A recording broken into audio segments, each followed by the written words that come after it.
10, 9, 8, 7, 6, 5, 4, 3, 2, 1.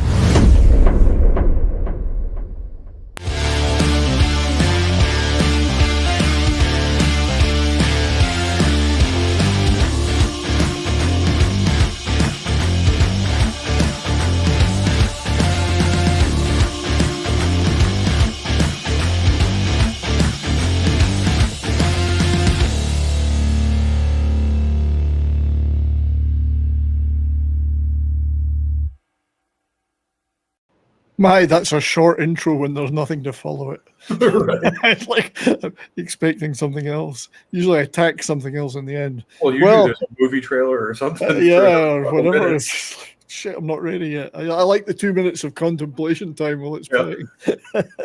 Like, have I done everything? What have I forgotten? Oh my God. So, good morning, good afternoon, good evening, and good golly, Miss Molly.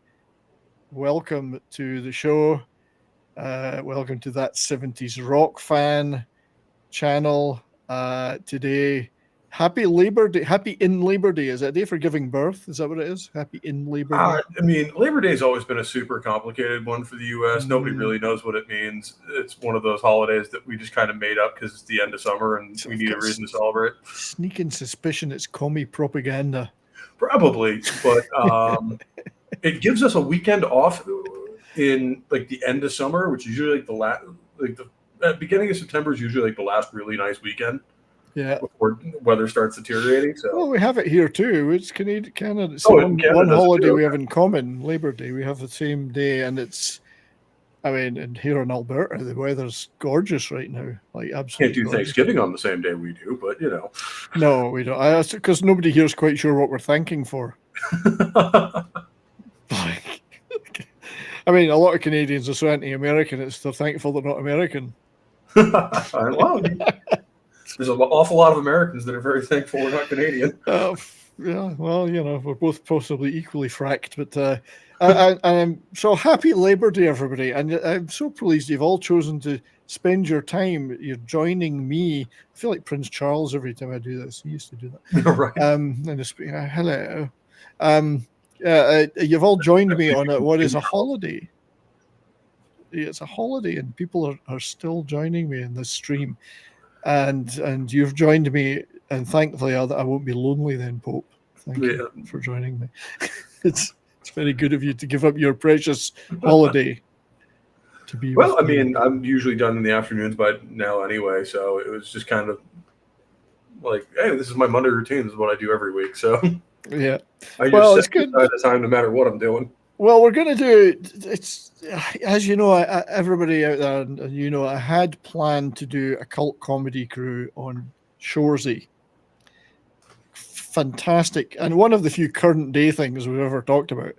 Fantastic hockey related comedy, foul-mouthed, misogynist, sexist, homophobic, all the things we love, violent, and that's just the good points.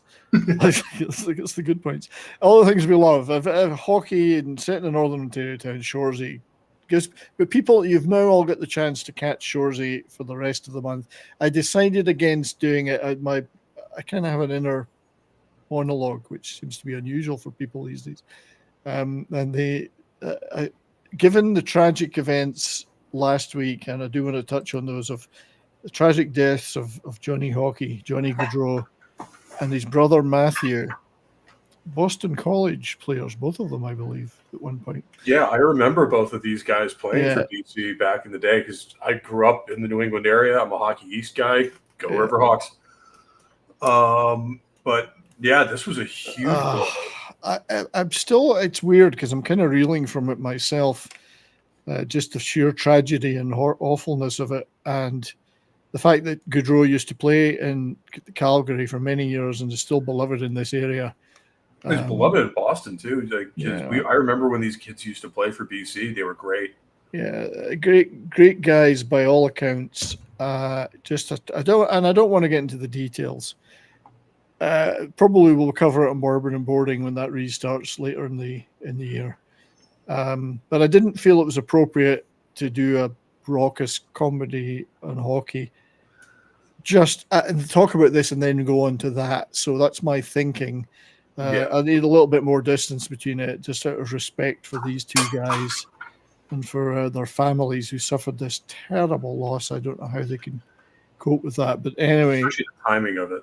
Yeah, and absolutely, with the wedding, their sister's wedding, and so rest in peace, guys. Thank you for all the hockey memories, and I'll even forgive Johnny for knocking the Stars out of the playoffs with an overtime goal in Game 7. So much love to them, and their heart goes out to their families. So that's why I decided not to go ahead with the Shoresy show, because I felt the juxtaposition between talking about that and then going into, hey, here's this raucous comedy, might have been just a little bit too much. Some people were like, well, it probably might not matter, but I just... I mean, we have a dark sense of humor, but that's even far for that. Yeah, I felt I just didn't sit right with me, and maybe I've got old-fashioned sensibilities, but didn't sit right. So pushed the Cult Comedy Crew Shoresy show back to September 30th. And I've prepared for the show, so that's great. I've basically got a free show down the road that I've already prepared for. Right, you've already got one in the can that you can just run with if you need to. All prepared. Materials are all prepared. And then the rest of the shows for the month will fall into place. Next Monday, before I get around to saying hello to the chat, next Monday we're going to do Canon Film Club, and we're going to do the Chuck Bronson movie 10 to Midnight. Yes. Great movie. So that's next week. The week after, we will do the Rolling Stones Beggars Banquet show. Talk about the Stones in that era and about the Beggars Banquet album and that era of the Rolling Stones. First time we've really touched on the Stones in these shows. And then the week after that, I have something else lined up and it's escaping me. Oh yeah, we'll do a science fiction. We'll go at the movies and we'll do Dark Star. Yes. But I hate that moment where you're just like, wait, I know I have a show planned. I know I have a show lined up.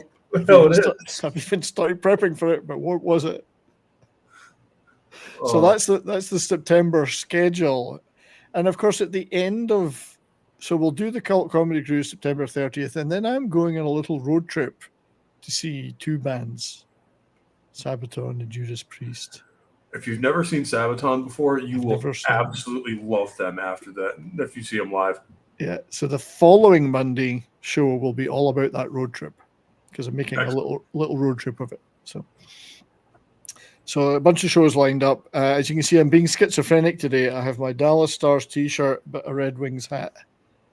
I've pulled out a red hat. They're not in the same conference, so it works. Red Wings was the first team I ever saw in person. So I felt really bad for the Red Wings when they got put in our division. Yeah. Because you have all of every original six team except the Blackhawks is in that one division. That's right. Well, you can have them if you want. They're in ours. Well, yeah. Take them if you want. I always felt bad when Notre Dame got put into Hockey East, because it's kind of like getting thrown in a Shark Tank. Yeah. Oh. Like every team in that division's good. So I'm wearing my red hat, and it's an MDJA hat, make Detroit great again. Hell yeah. Which they seem to be determined not to do as a team, but there you go. But yeah, I mean, I think a strong Red Wings would be wonderful again. I'm glad Brahma isn't here to contradict me. No, I've always liked Detroit. They've always been a fun team. I saw an awful lot of games in Detroit back in the 2005 to 2012 period. So I had a lot of fun there. That was at the Joe. Yeah, it's like the Red Wings and the Flyers are the two of the teams I like to see the Bruins face off against most. Yeah, because the Flyers and Bruins, you're going to get a hard-nosed, physical hockey game out of it. Absolutely. I mean, you have two teams with the nicknames of the Big Bad Bruins and the Broad Street Bullies going toe-to-toe. Yes, exactly. I don't know what it's like in the Little Caesars Arena in Detroit, because I've not been but I spent many happy times in the atmosphere at the Joe Louis was phenomenal, especially in playoff games. So that's from what I've heard. That was an amazing venue, and it's going what an atmosphere. Yeah. So, and a much older, old-fashioned arena, which are all dying out now, of course, apart from. Well, yeah, I mean, they tore down the Boston Garden when I was a kid. It was actually really sad because for those of you who know Boston, I-93 goes right next to it. And they just had half of the building tore down, and you could look in, and the banners were still up and everything. So it was just like seeing it get destroyed was just terrible. It's vandalism. It's cultural vandalism. At a certain point, it had to go, though. It could seat like 16,000 people. Okay, I could have made a few jokes about people in Boston there, but I'm not going there. I'll refrain. Let's keep the good mood going. I'll refrain. I do want to say hello to everybody in the chat, though, and there's 21 people apparently here on YouTube, and apparently a few over in Rumble watching. And we're on Twitter too. Thank you for spending your holiday day with us. I know I have nothing better to do, but you guys have probably got better things to do. Me, I could be sitting around watching. If I wasn't doing this, I'd be sitting around playing a game or watching some shit. So, best thing for a host to say to his audience: don't you people have better things? People have better things to do. What are you doing with your lives? Go on, fuck off, get. So, Courtney, who will be joining us later, and is going to show off some of her recent assets. We've been asking for that for 4 years. Hello, Courtney, my dear. Good to see you. Lord Thoth, Hoser in Chief, is here. Hang on. Did our lawyer call you? Yeah. $10 is $10. So, Hoser in Chief, Lord Thoth. Good to see you, buddy. Who else do we have? We have Chris Longfellow. Welcome to the show, Chris. Good to see you. We have the great Max Redstone is also with us. Always good to see you, buddy. Snorty is here. How? Everyone's favorite bear. Everyone's favorite bear. And he's not a bear in one particular sense. Yeah, right. A bear. Not that there's anything wrong with that. In fact, there's a whole gag in Shoresy about that. But, Tim is telling us to get on with it. That was 10 minutes before actual show start time. So I practiced restraint, Tim, and I didn't do that. But good to see you here, buddy. Vince, the great Vince Womack, is also here. Greetings and salutations. Check out all, you can't see, they don't look like emojis here, but there's a full range of emojis for members. Check those out if you're a member. If you're not a member, well, please think about joining. Because I'm going to do another member stream this week. So, I say member stream, member video. I'll wait about another month. I'll wait till a month till I do streams. Who else do we have? Smile X is here, who is also still not Welsh. Although I got to give them kudos for Richard Burton and Tom Jones. Those two I can accept. Tom Jones is a national treasure. An acceptable Welshman. Yes, he should be pickled for eternity. Well, Richard Burton was pickled for eternity just because of the amount of drink. What was it Joe Walsh described it as? I only ever got drunk once for 20 years. That's right, yeah. I can imagine a dinner party at Richard Burton and Elizabeth Taylor's. It was just a sea of alcohol. It's like the stories you used to hear about the parties at Freddie Mercury's place where he had midgets with trays of Coke walking around. Yeah, that's right. So Comics Division and Culture Casino were there? Well, I mean, maybe. They're old enough. Our great friend Christian Delorme of Christian's Vinyl Revival is here. Christian and I are doing a stream on Wednesday the 10th. At 8 p.m. Mountain Time. We're going to be talking Robert Burns. Robert Burns, the Scottish poet. And we're even going to attempt to read some Scottish poetry. So there's a different stream for you. Yeah, fair enough. There was a Glaswegian band called the Poets in the 60s who dressed like Robert Burns in that kind of Renaissance 17th century style. Interesting. And they featured Alex Harvey, who later went on to be sensational Alex Harvey Band, and a couple of other well-known guys.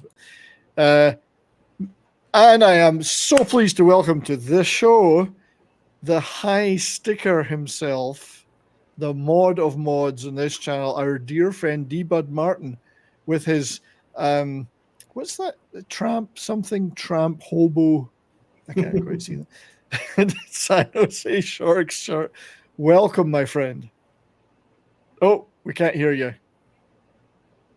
It's the first time thing. It's a first time thing on this talk studio. You need to. So first of all, click on the little arrow next to the mute button. There's a little arrow. Check what it says for audio input there.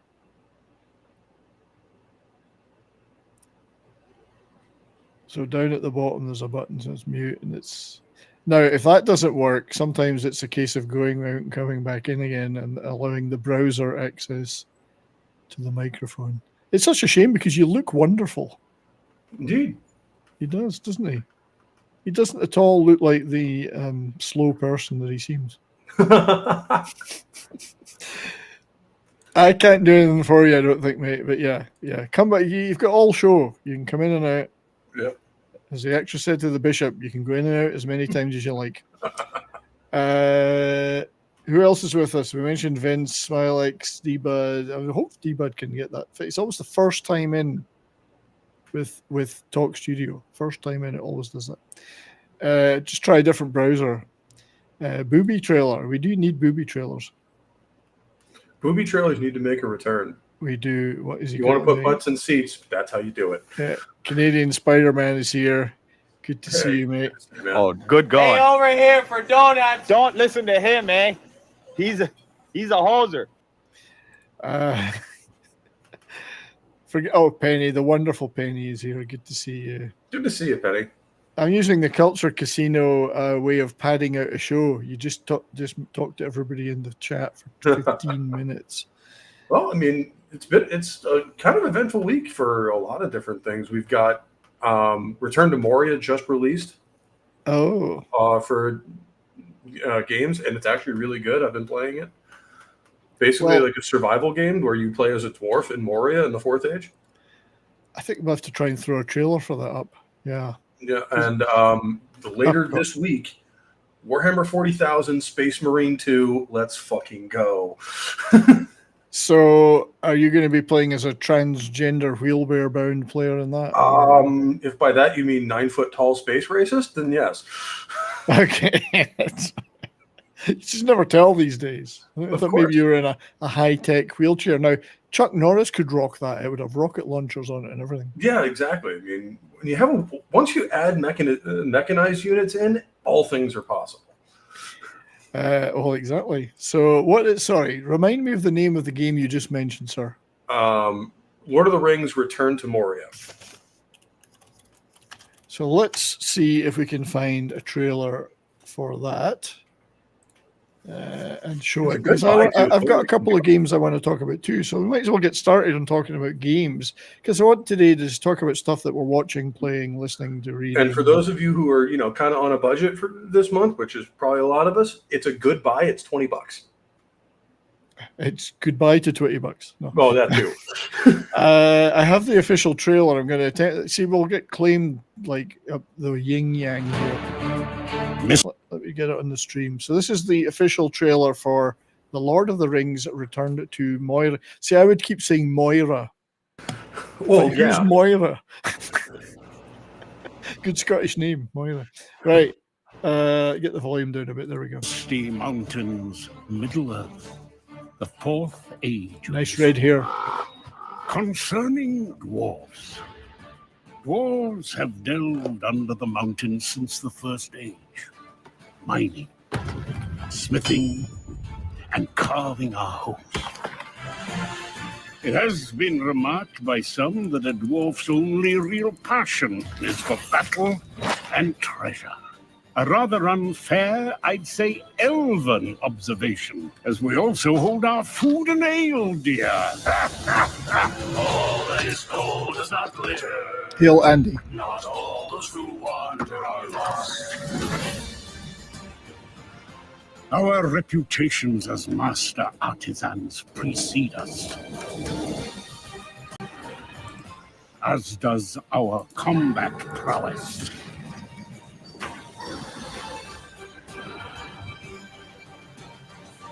But where our hearts truly lie is in one another's company, for all dwarves share deep bonds of fellowship.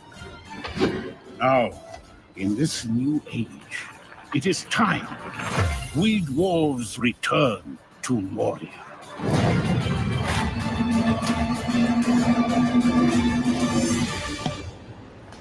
All right, that looks pretty good. Yeah. Now, oh, A lot of fun. sorry, I must have kicked you out by mistake, Pope. Or was it by mistake? Who knows? Now, D-Bud. Can you hear me now? Yes, we got you, man. Oh, good. Thank you. After what, 2.5 years, we're Thank finally you. actually having you on stream. You're a lot Uglier? you're a lot more handsome than you look. You look in Distinguished. chat. Yeah, I have this problem when I'm using StreamYards where it doesn't like, I have my wireless headphones and it won't work with those and my Yeti mic. So I thought, well, let me try if this likes my Yeti mic and not my headphones. And so that's working. I don't know about you guys, but I've tried various attempts at using wireless earbuds and I've just given up because I could never get it to work. With a PC, they're such a pain in the ass to get working. And the delay, there's always a delay. Yeah, it's on both ways too. Like both the microphone and speaker part, it's just annoying.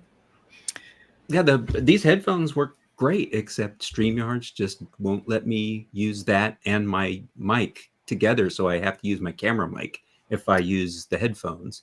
Yeah. But the Streamlab seems to like the mic and not the earphones. Well, we got you now, my friend, and you'll be pleased to know that as a high sticker, the top level of membership and supporter of this channel, I have completed burning your mixtape CDs. Can you say mixtape CDs? Does that count? I mean, that's essentially what it is. So screw it. And there's some other good. It's there's a some round other- mixtape.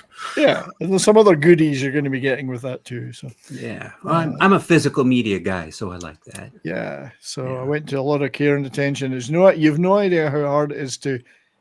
I was going to do one CD, and that's only like 20 tracks, and I said, okay, I've got it down to 40. There's no way I'm getting it down to 20. Right. Once you, So I get a hardest double part- album. Is that what you're Yes, telling me? you're getting a double album. the hardest part about running Midnight Mass is creating the playlist, not because I don't know what to put on there, but because I can't decide what to put on there. Well, what do you leave out? Yeah. But anyway, you're getting, and I had to set parameters on it, otherwise it would have been too. So it's 1970s classic rock. That's fine with Well, it's me. like my I favorite. love the 70s. I try not to do more than one song per band per week. Yeah, it's So tough. It's tough. Yeah. So I hopefully, well, anyway. Well, yeah, you haven't steered me wrong. You've introduced me to some really good music that I hadn't heard before, Well. and some that I think, well, I'm surprised I haven't. There's so much stuff out yeah. there. Well, when you did like your McCartney show, I had not ever heard his Run Devil Run album, Oh, and it's one and of I'm the like, oh, best. this is great stuff. Yeah. It's the Dave Gilmour one. Oldfield, I got a bunch of that Oldfield music. You played that Well, the late Man on the Rocks, and oh Yeah. man, that's great stuff. great rock album from him. Yes. Yeah, guitar-based album. Yeah, well, I'm glad there might be a few bits and pieces on this you might not be aware of. So let's see. Okay, yeah. Yeah. Look So forward to that. I know, Vince, I am very sorry about that. Now that you say it, I remember it. I completely forgot about that. That will be on this week's playlist. cool. So tell us about this game. What you know of it, Pope? Who's this? Excuse me. What's the studio behind this Return to Moria? It's kind of a no-name studio. Basically, Middle Earth Enterprises is the publisher, which is just kind of like the umbrella company for all things Tolkien. Yeah. But it's a survival game where you basically get dumped into Moria and kind of have to like craft and build your way out As a dwarf. as a dwarf. Yep, Yeah. right. And this is after the trilogy. So, Gimli's actually the one sending you in there. Well, I wondered if that was his voice. It is. It's John It Rhys is. Davies. Yeah, good. The great John Rhys Davis. Yep. And I'm really been digging it. No pun intended. But like, it's one of those games. It seems like it was balanced around multiple players. This John Rhys Davis. Yes, that one. The most Welsh Arab of all time. That's right. I forgot he's Welsh too. Oh, he gets a pass. He gets a pass. He's really a Welsh Egyptian, stroke Arab, stroke African, stroke whatever. But D-Bud, he didn't. I mean, it's if you've played like games like Subnautica or things like that, it's kind of a third-person version of that. Yeah. But I've been having a lot of fun with it. I haven't gotten very far yet, because I just kind of play here and there. Interaction with other NPCs in it. I mean, is there any kind of story element? There is a story, but it's less you interacting with other dwarf NPCs, and you're trying to find your way out. With more. Okay. Because I've tried a few survival games in the past, like Valheim, and in the end, I just kind of get bored with them. Subnautica was good for me. I really enjoyed that one. Yeah. But a lot of them do get pretty repetitive or boring, especially if they don't progress you through stuff fast enough. Like, if I'm stuck building the same pickaxe over and over again, I'm eventually going to get tired of it. In Valheim, once I'd built my enormous fort with multiple fireplaces and hearths and forges and whatever, I went, this is good enough, and I stopped. Right, you're just kind of like, why would I leave? Why would I leave here? Yeah, that's like me with Conan. I built my giant fortress, and I had an army of bare-breasted women in various armor, but for some reason, just the bottom part of the armor. And I got to a point where it's like, well, there's not much else I can do but finish the game, which really finishes the game for you. Yeah. And I guess if that was it. Adding mods of bare-breasted women in games I've played before has been a strategy to extend my interest in them. Right. Like Mass Effect or Skyrim or whatever. I could stand playing this again, or Witcher 3, if I get the mod that all the women are naked. Well, it's Savage Sword of Conan. I mean, I kind of, I'm just staying faithful to the source. One of the better survival games I ever played was actually a game I don't think ever made it to full release. It was still in early access last time I saw it. Was Take on Mars by Bohemian Interactive. I've heard of it. Yeah. It was basically The Martian, the video game. Oh, right. Okay. Because I love The Martian, Andy Weir, and the movie. Oh, it was a lot of fun. And it basically just dumps you off on Mars and like you're already dying, your suit's breached, and you're just like, shit. And then 2 minutes later, you're dead, and that's the game over. Nice and short for the developers. It can actually be that short, especially if you Bohemian Interactive. I don't know if you guys know this, or they're the ones that do the Arma series. Okay. So it's extremely realistic, both physically and in terms of things you have to do in a certain sequence. I forgot to pressurize our little emergency escape tent before I took my helmet off, so that was the end of that. So I just wanted to thank D-Bud for donating 5 more memberships to the channel. I honestly, mate, I'm so grateful to you. Thank you. Hopefully everyone will get using those emojis. Everybody, there's emojis there. I like the can of spam particularly. Yes. I had to go and make that emoji from scratch. It doesn't exist. I slaved over that emoji for hours. It took me an hour to make that emoji. Well, I figured I needed to do something because mod-wise, since I'm on, it's harder for me to do any modding. So yeah. Oh, don't worry about it, mate. Don't worry about it. But thank you for doing that. So first of all, I have to play a thank you video for you for that. What have we got that we haven't played for a while? I think it's time for some music related, I think.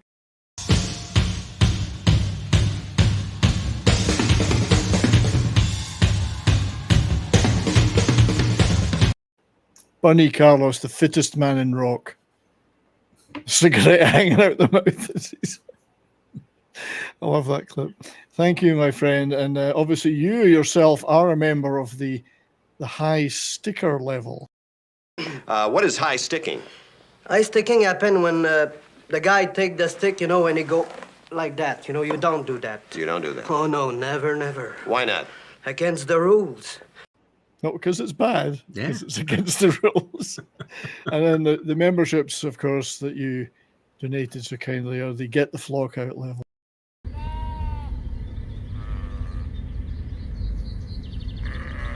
Some suspicious looking sheep in there. My child, my children. There is another level. Getting me to help with, learn my video editing skills coming up with some of these bumpers for you. So. I know, I appreciate it, mate. And then I did the groupies level is the middle level, if you want to call it that.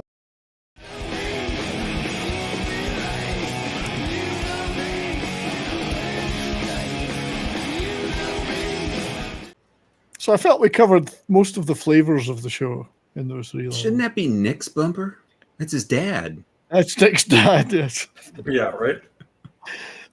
There's something else you mentioned, D-Bud, in the chat that I'm interested in just talking about, and it was the Blake 7 Yes. news, and I got to go all the way back to find that. Sorry, I haven't highlighted these. And sorry, I didn't highlight who got all the memberships. Bill Barkley got one, a fellow Scotsman. Small Time Republic, Poison Ice Cream. Not sure I've seen that name before. Welcome, Poison Ice Cream. Ariel O'Neill as well. Another new name to me. Forgive me if you've been here before, guys. And Papa Cotton, who's been here for a long time and now has a membership, sucker. And Tim, yes, that is the Hindenburg. Yes. And I scratch built. Nice. Because they don't make them that big. How many times has it fallen off the wall? It's actually got a plastic framework on the inside and a silk span cover. Okay. But I have several Zeppelins.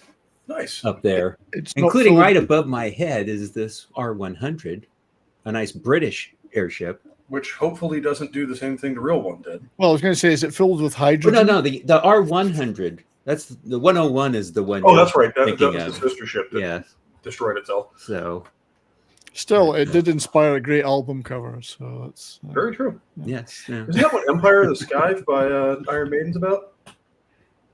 Is that what that's about? Airships? The R101. R101. Yeah, I think it is. The Akron. What I'm thinking of. Yeah. So yeah, Blake 7. I've held off on buying any physical media copies of Blake 7 because they've all been DVD based so I think there's a new Blu-ray set. Yeah, they announced it, I think was it last week or the week before, and of course my eyes bugged out at first, and me too. Of course Lord Thoth is waiting for it as well, as you can see. Yvonne lives. And it's your old Clobby. I got my big Clobby back there. Yeah. He would have wanted that Blu-ray. Oh God, yeah. Yes. I'd seen it back in the early '80s on the local San Jose PBS channel. They had they did a Sunday science fiction night, and they showed Doctor Who, Blake 7, Red Dwarf, you name it, anything of that British science fiction, they were on it. Every episode on the BBC I watched when it was on live. Yeah. Every single episode of that show. Great show. Yeah, I haven't. Yeah. I've only been able to see a few of them since I first saw them in the 80s. There's some places you could find it, but I don't have BritBox. So. Hey, let's make Brahma wait in the back. It's only been 5 minutes. Yeah, good to see you, mate. Thanks for joining us. I know it's good to see you guys. Holiday day, and we're changed our strategy, but thank you for joining anyway, mate. It's always good to see you. One of the rare times I can get on your Monday show because I'm not working. So indeed. I was actually watching your Sunday show yesterday. YouTube actually let me know about it for once. Really? Yeah, I don't know what you did to please them, but they did it. Did the notification say there is a show on for you alt-right bigot? Pretty much. Well, I mean, it knows me by now, so it's probably what it should say.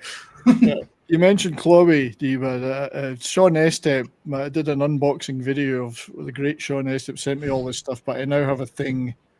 Yeah. So that will be going somewhere visible near me. Yeah, Sean has sent that to a few people. I think Nick got one. Mexican Iron Man got one from him. Yeah. I got that's the big 6-inch thing. That's But not the big. Marvel Legends one. 6 inches average at best Yeah. But I had to get the bigger one. for an action figure. But yeah, Blake 7 Blu-ray, definitely be getting that one. I'm looking forward to that. Hopefully there'll be a ton of extras as well. So games. Yes, so that's Lord of the Rings Return to Moira. I'm going to call it Moira all the time. Looked really good. I like the animation style. I've been having a lot of fun with it. I think too, if you have like a community or a small group of people that all play all together, like kind of like a Minecraft server or whatever, it could be a lot of fun. Yeah, can you play it? Is it multiplayer? Yes, it is. You can either play offline in a single player world, or you can generate a world that people can join, and you'll get like a number that you can share with people that can come in and out. So I've been playing. Well, I finished playing RoboCop Rogue City. I watched a playthrough on that. I haven't bought it yet. Is it as good as it seems? Yes, it's very good. I'd have to say. In local news, hang on, I'm going to throw a bit of it up on the. Oh, for fuck's sake! I keep hiding. Sorry, Pope. I keep pressing the wrong button. Where's my producer? There we go. I'll play a crime wave that is sweeping Detroit has already claimed the lives of 21 police officers. Given it's not a major studio, so don't expect a huge open world RPG. It's a linear shooter with RPG elements, but leaving that aside, the gameplay is good. The story is fantastic. It's got Peter Weller. It captures many of those iconic moments in terms of phrases or things that you can do in the game. This is Teon, right? Sorry? This is Teon, the studio, right? Yeah. So they did Terminator Resistance a few years ago, and it's just like this, where it's basically the movie we always wanted set, in the future war. Yeah. So some of the combat's pretty good. And I like the fact it was fairly limited. There's only a limited selection of weapons. I mean, you've got your weapon, which you can upgrade, but you can pick other ones up. But once they're out of ammo, you have to drop them, whatever. So it's not like you don't have to build up an arsenal of stuff and modify it all, whatever. Great characters, a lot of fun. I think I spent about 30 hours in it in total. You could do it. You could finish the main story a lot quicker if you want. The thing I've noticed with the game is it has the same sense of humor that the movies do. And that's a very hard thing to pull off if you're not Paul Verhoeven. Yeah, the humor was there. So, I don't know. Did you play it, Brahma? Haven't played it. I've been doing Black Myth Wukong. Yeah, me too. I've started 50, 60 hours into that, I think. Yeah, what sort of level or what stage are you at in the chapter 4? Chapter 4, okay. I'm still but I've been going through and trying to get all the secrets and stuff, so I've been taking my time. I'm not I don't get good, so I'm still stuck at the end of the he's in the tutorial. Admit it. Kind of, yes. So the boss with the double fire thing, I can't remember his name. I'm actually stuck there.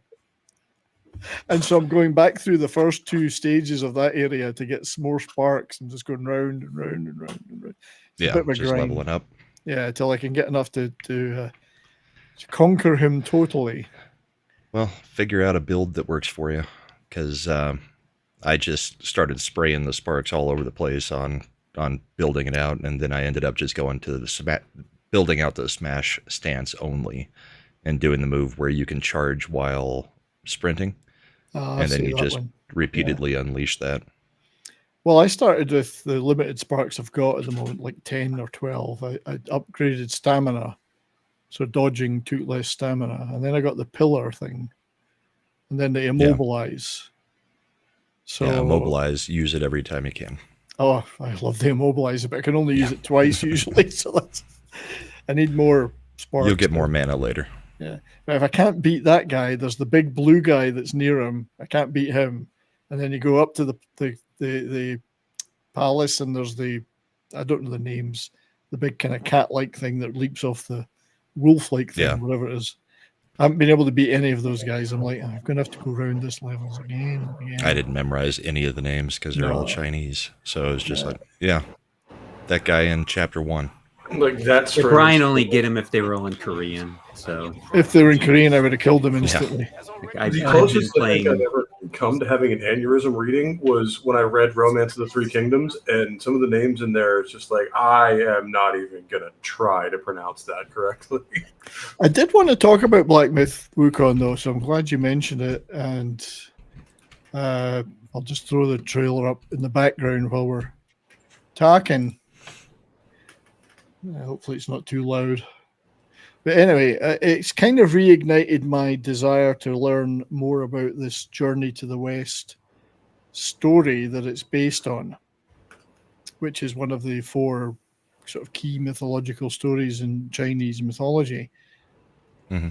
And there's been so many adaptations on TV of it. I remember very well and loved it dearly. The Japanese adaptation of Monkey, the show Monkey, back in the late 70s, which I guess they weren't making the adaptations in China of their own mythology because it was still pretty into the Maoist era or post-Maoist. So Japanese were making a lot of these Chinese mythologies, but there's since been a number of animations, TV shows, movies, all based on this Journey to the West story, following the Monkey King and Pigsy and others. So I was keen to play it, but now I'm keen to go back and look at all those different adaptations, particularly Monkey. I don't know if anybody ever saw Monkey other than me. Nope. I think I did. But yeah, I mean, it's an interesting story. It's definitely got some very interesting characters in it, so I wouldn't mind doing a little bit of a dive into it. Yeah, well, I mean, certainly in the 2010s, there were movie adaptations by what's his name? Stephen Chow. Journey to the West, Conquering the Demons movie, which is easily available. And then there was a follow-up to that, The Demons Strike Back. So there's a series of those Stephen Chow directed ones that look pretty good. I think they're all out there on Netflix or Amazon or whatever, as well as a bunch of other adaptations over the years, so I'm keen to get into those. But I'm enjoying it. It looks good. I wouldn't call it's not really an RPG though, is it? It's quite linear. I don't know if it opens out a bit. Does it open out a bit? Well, it's kind of like a mix between a Metroidvania, an action RPG, and Dark Souls. Yeah. Because you can go back through the chapters and get things later that you may not have been able to get earlier or didn't find earlier, and some of the NPCs have different items if you go back later. So, okay, fly. So yeah, it's a little. It is very linear if you just stick into the main story, but there's a whole bunch of side quests and stuff. And I don't mind the linear part. I guess it reminded me of the God of War reboot. Yeah, it's very similar to that in the ARPG style. So I do love that game design where you have your main story that is pretty compelling, but there's also a bunch of stuff going on around it that you can interact with if you want to or not. Yeah. Yeah, the thing that really pisses me off with a lot of recent RPGs, and this isn't a straightforward RPG, is the dullness of the fetch quests. Yeah. Like, let's build an open world and we'll fill it full of wide spaces of boredom and then make you fetch things. That did those kind of quests, especially like branching quests and stuff like that, relatively well was Witcher 3. Yes, those didn't bother me too much. I've played that game like 3 times. Especially monster hunts, because it'll lead you down the path a little bit and let you think you know what's going on and then pull the rug out from under you. Yes, exactly. This fly keeps I never finished me. Witcher 3. You need a fly swatter. Did tons of side stuff in it, but I never finished the main story. Yeah, the good thing about Witcher 3 is that you could never be sure that the side story wasn't going to lead you to a large-breasted naked girl somewhere. And about half the time it would. Especially with mods. But But yeah, I never found that yes, there were fetch quests or that kill a bandit or kill a And monster. Soul in Witcher Assassin. 3. Not saying I've done that, but I do have that achievement. Ah, yes, I do have that achievement too. I have that. Yes, I was actually really good at Gwent by the end. I was. Oh no, this is from the first Witcher game. Oh, the first one. Oh, sorry. Yes, I remember. I've played. I've only played the first one once, and the second one once. But I played The the second third one, I think I like a lot more because it is shorter, but it's more focused. The first game, I love the story to death, but the gameplay wasn't really there yet. Yeah, I found it hard because I actually played Witcher 3 first, which I've done for a lot of games. I've played the latest one, and then I've gone back and played the earlier ones, and I'm always a bit. I guess I'm just. I go back and this looks a bit. The graphics aren't as good, and the gameplay's not as good, kind of thing. It kind of puts me off. But I persisted and did Witcher 1 and 2. Same with Mass Effect 3. 3 was the first one I played. Oh, okay. And So then I went back to the first one. I went, what is this? Yeah. I'm sort of doing that with Fallout now. I originally played New Vegas and then 4. Me too. And now I'm playing 3 because I can't find new stuff that I'm really want to play. And so I got that, and I got Morrowind, I guess. So I'll play that afterwards. I actually was the same. I did that exactly the same thing, mate. But the Mass Effect, playing Mass Effect 3 first, at a time when everyone was complaining about it. And I didn't really get the fact they were complaining, why they were complaining. I just said, this looks good, I'll play this. I absolutely loved it. Now, I get it now. I understand now about the ending. I mean, up until the ending, it was the best game I've ever played, game trilogy I've ever played. Especially with the Citadel DLC and stuff like that. I just absolutely loved it. And then I went back to try and play the first one. I went, oh my God, this is clunky and it's boo, boo, boo. And then you got to drive around a stupid planet. I played the first one at launch, and even then we were saying, I mean, don't get me wrong, the game is amazing. The story's great. The graphics look awesome. The gameplay and the gunplay is just terrible. Yeah, I can actually see that fly in front of me. I know. It's right on my monitor. I'm just waiting for it to take off so that I can hit it with the... You'll hear the zap when I finally bottles get behind them. Yeah, the first one had... the story and characters were great. But some of that gameplay with having to drive around all the time was just driving the shit out of me. Second one, of course, fixed a lot of that, although there was still a lot of extraneous driving around, wasn't there? Yeah, the Hammerhead missions. Although the Hammerhead was a pretty cool vehicle. Hammerhead was better, but I played them. I played all 3 all the way through. Then I went back and played them all the way through again and platinumed them. Yeah, can't even say that.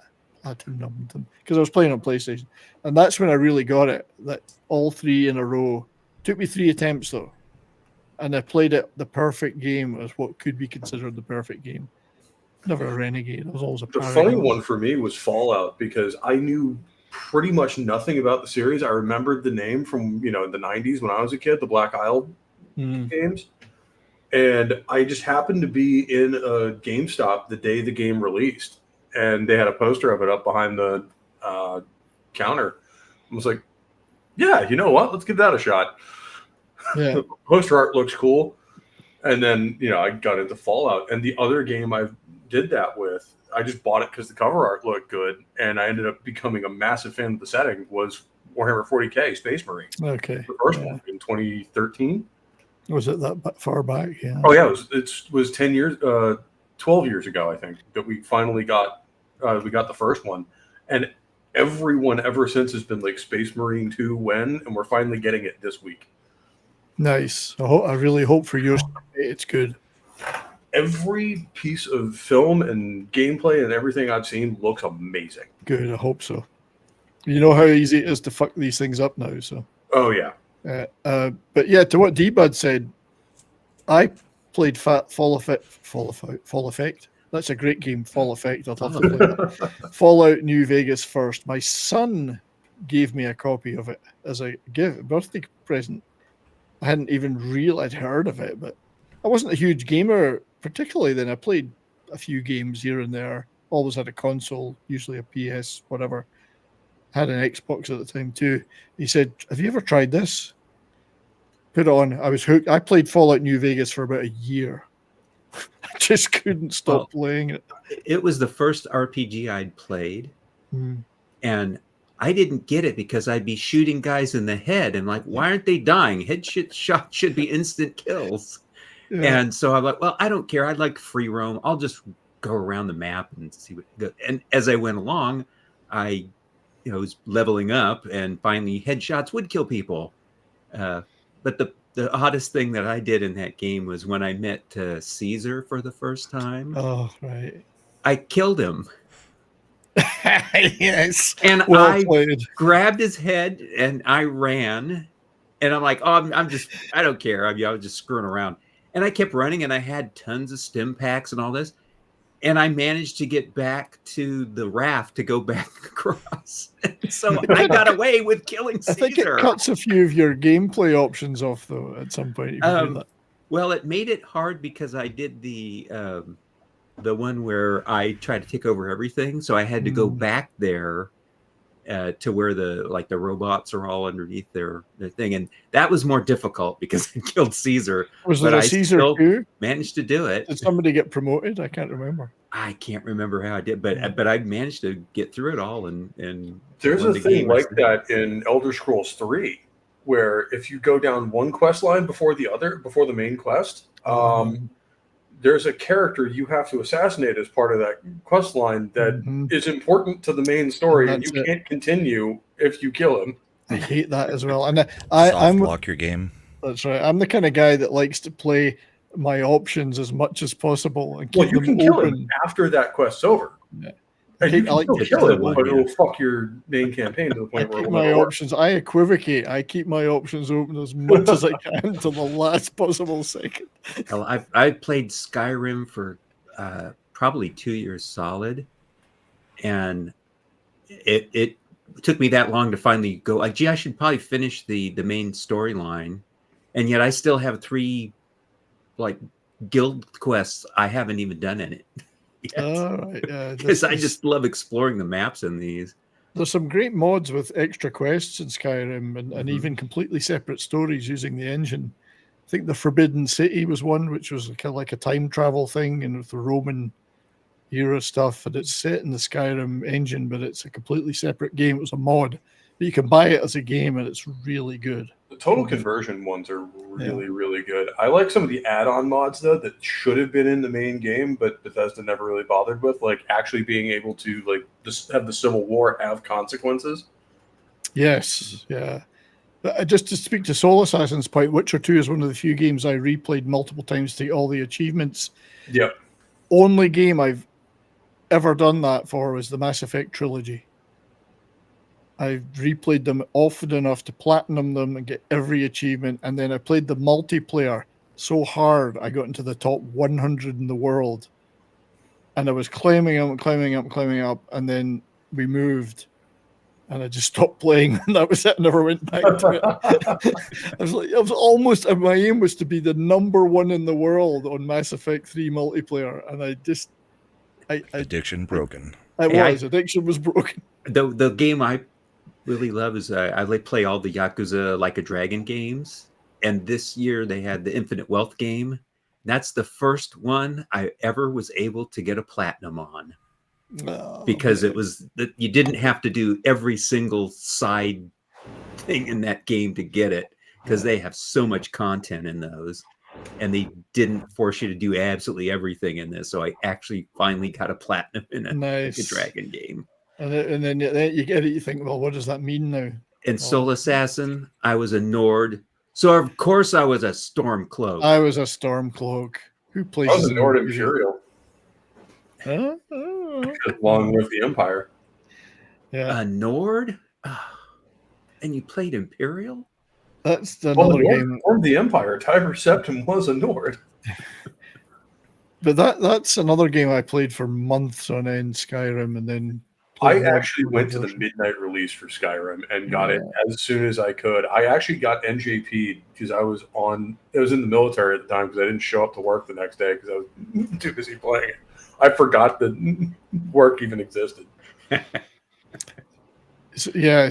back to I played Fallout New Vegas, and then I played Fallout 3, which I enjoyed. Absolutely the better of the two. I enjoyed 3. New Vegas is better, but 3 is okay. 3 has a lot of stuff, but New Vegas, I like the way the game works and the attitude taken to it better. Just the studio was better. Well, but a lot of the Obsidian folks that were involved in creating New Vegas used to work for Black Isle for Fallout 1 and 2. Yeah. Mm-hmm. So, and then I played 4, and I was like, I really wanted to like 4, especially because my house is literally on the map. My old house in Mass is literally on the map somewhere. I tried and I tried and I tried to get into it, and I finished it, kind of, and I built a huge base and whatever. And I thought, I like certain aspects of the gameplay a lot. Like how the power armor works is fantastic because it feels more like a vehicle that you're moving rather than just a guy in a suit. Yeah, and I like the base building, but yeah, you don't have the choice that you had in New Vegas. There was many more options there. Yeah. And eventually I went back to it a few months ago, and because I'd not kept up on all the mods that I'd added to it, my super base I'd built was just a bunch of girders hanging in the air with power armor up there in the middle of nowhere. Because I built this massive base. I think it was near the airport. The Secret of Monkey Island.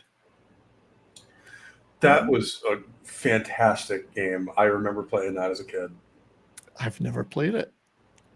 It was one of those point-and-click adventure games from the 90s that was absolutely outstanding. Like my personal favorite, the Journeyman Project trilogy. I love the cover. Oh, that's the book of it. Yeah, that's the graphic novel. Yeah. And see, Vince Womack gets it. If you stick with the Empire, it's actually better against the Thalmor than the other ending. Secret of Monkey Island. I'm going to check that out. It's a trilogy. God, I love killing Thalmor. It really is fun. Yes. Nothing's better than killing Thalmor. The secret, yeah. So, like with Wukong I'm playing right now, there's a few games coming up, Korean games I'm interested in, but this show, Monkey, which is it's the same story as Black Myth Wukong. This show that was insane when I first saw it back in the 70s. This is Monkey and Pigsy fighting. I don't know if we'll get claimed for this shit, but it was full of this kind of stuff. The English overdubs were hilarious too. Well, that's the era of the famous, like, horrible overdubs that are comically bad. Yeah. It was to compensate me for this incarnation. It's my muckrake. Muckrake. The character with the rakes in the game. Yes, I can imagine. Because it is the same story. But I loved this show. Absolutely loved it. We'd never seen anything like it on British television when they showed it. Yeah, like the special effects aren't great, and probably the English dubs were horrible, but the action's actually good. It was, and it was part of the fun. All this leaping around and jumping in the air and all this crazy stuff. You could tell it was fake, but it was still fun. And we weren't seeing anything like this. They'd find a way to call it racist now. Oh, they would. Probably. Yeah. Even though it's actual Chinese people doing it. Yeah. Well, but that's the funny thing about this production. It was a Japanese production. In that case, it probably actually is racist against Chinese. Japanese. Albeit it's Chinese mythology, because the Chinese weren't making it. It was still pretty hardcore Maoism in China at this time. They were denying their mythology. So the Japanese made these. They made another one I loved called the Water Margin, which is another one of these 4 mythologies of China. And the Water Margin is a brilliant show. I don't know if it was that or Monkey, but it featured a guy that could run fast. So he would run, you'd see him running over the hills like this, Nice. It's Just speeding hilarious. around. Speeding around, yeah. It was hilarious, but I love Monkey. There's a lot of clips of it online, and I think there's a really good Blu-ray of it or one that's coming out, and I'll be up for that. I'd watch that. It's all crazy shit. Like, you know, we knew the Bruce Lee stuff and all that martial arts. This was a different thing. This was Like else. serious of martial arts movies of like, you know, they were actually showing off what they can do, and this is more just kind of a mythological, like, exaggerated one. Yeah, but to this day, the dubbing was not the English actors that dubbed it didn't do a good job. I just can't do that. I have to watch in the original language with subtitles. I can't. Well, certain things just sound wrong in certain languages. Like if I watch Das Boot, I have to watch it in German with subtitles because otherwise it just doesn't sound right. I say, old chap, should we shoot this English war chap? Right. I actually play U-Boat the same way, where I have to play it in German with subtitles because otherwise it just sounds wrong. Yeah. Oh yeah, I'm learning Japanese, so when I'm playing those Japanese video games, I have to have the Japanese with English subtitles. I watch all movies, TV shows, any of the Japanese media I'm watching. I have to have it in Japanese. I agree, mate. I watch virtually everything I watch now is Korean, Japanese, or Chinese, and I have to have the original voices. Mm-hmm. I know I'm kind of weird with a lot of anime where if I watched it as a kid, I'm fine with watching the English dub because that's what was shown on, you know, Toonami and things like that. Sure. But the newer stuff, I always want to see the subtitles. Right. Yeah. The subtitles tend to be more accurate. Yeah. Yeah. Even then, sometimes it depends on which version you get. Well, the subtitles now are a lot better than they used to be. If you look back at older Korean stuff that we watch, sometimes they were a bit fast and loose with the English. You know, and you have to kind of think, well, what did they really mean here? You know, this is Monkey. It's kind of like the old Godzilla movies when it's like a character talks for like 30 seconds and then the subtitle, look, it's Godzilla. It's like, yeah. That's right. Yeah. The classic joke. Yeah, and since I'm learning Japanese, I can hear some of the stuff they're saying. I go, that's not what they said. So they go, right. talk, and underneath it says, yes. Right. I agree. And some of that, I think, is the people who do the subtitles leaning into that meme. Well, we've got a show we're watching right now called Warrior Baekdong Soo, which is a Korean show from 2011. It's one of these little bit more old-fashioned Korean ones. It's got 30 episodes of an hour long each, so there's a lot of stuff in there. Right. They did these epics, and there's nobody ever. It takes a long time for someone to die in it. Like there'll be a fight between two major characters, and you think, well, they're going to die now, and they always find a way to not finish the fight. String it out. It's a fantastic show, but. Oh, you mean they've gone down the Dragon Ball rabbit hole of a fight scene will last for fucking 3 seasons? Yeah, and they'll come back and they'll fight again. Like this guy here, who's the leader of the Black Ninjas. He's a great character. He looks like Johnny Depp having a really miserable day, and he's always fighting this Swordmaster guy here. And every 2 episodes they have this. Is this the final fight between them? No. They find another reason to put it off. I mean, Dragon Ball's famous for it, and Naruto also, you know, went down that rabbit hole of just like, oh my god, I think the final fight in that series lasts like literally 60 episodes. Yeah. And it's good though. The main character, this Baekdong Soo, is a real character in history. He's played by 2 guys. Younger, he's played by 1 guy who went on to be in a show called Hotel Del Luna and became quite famous. And then the older guys and other shows too. So the 2 kids that played this guy have become quite well known. Some of the others are older actors you don't see so much now, but they've got some crazy action in it. So although it's full of stereotypes, so deaths, if they do happen, take 10 minutes.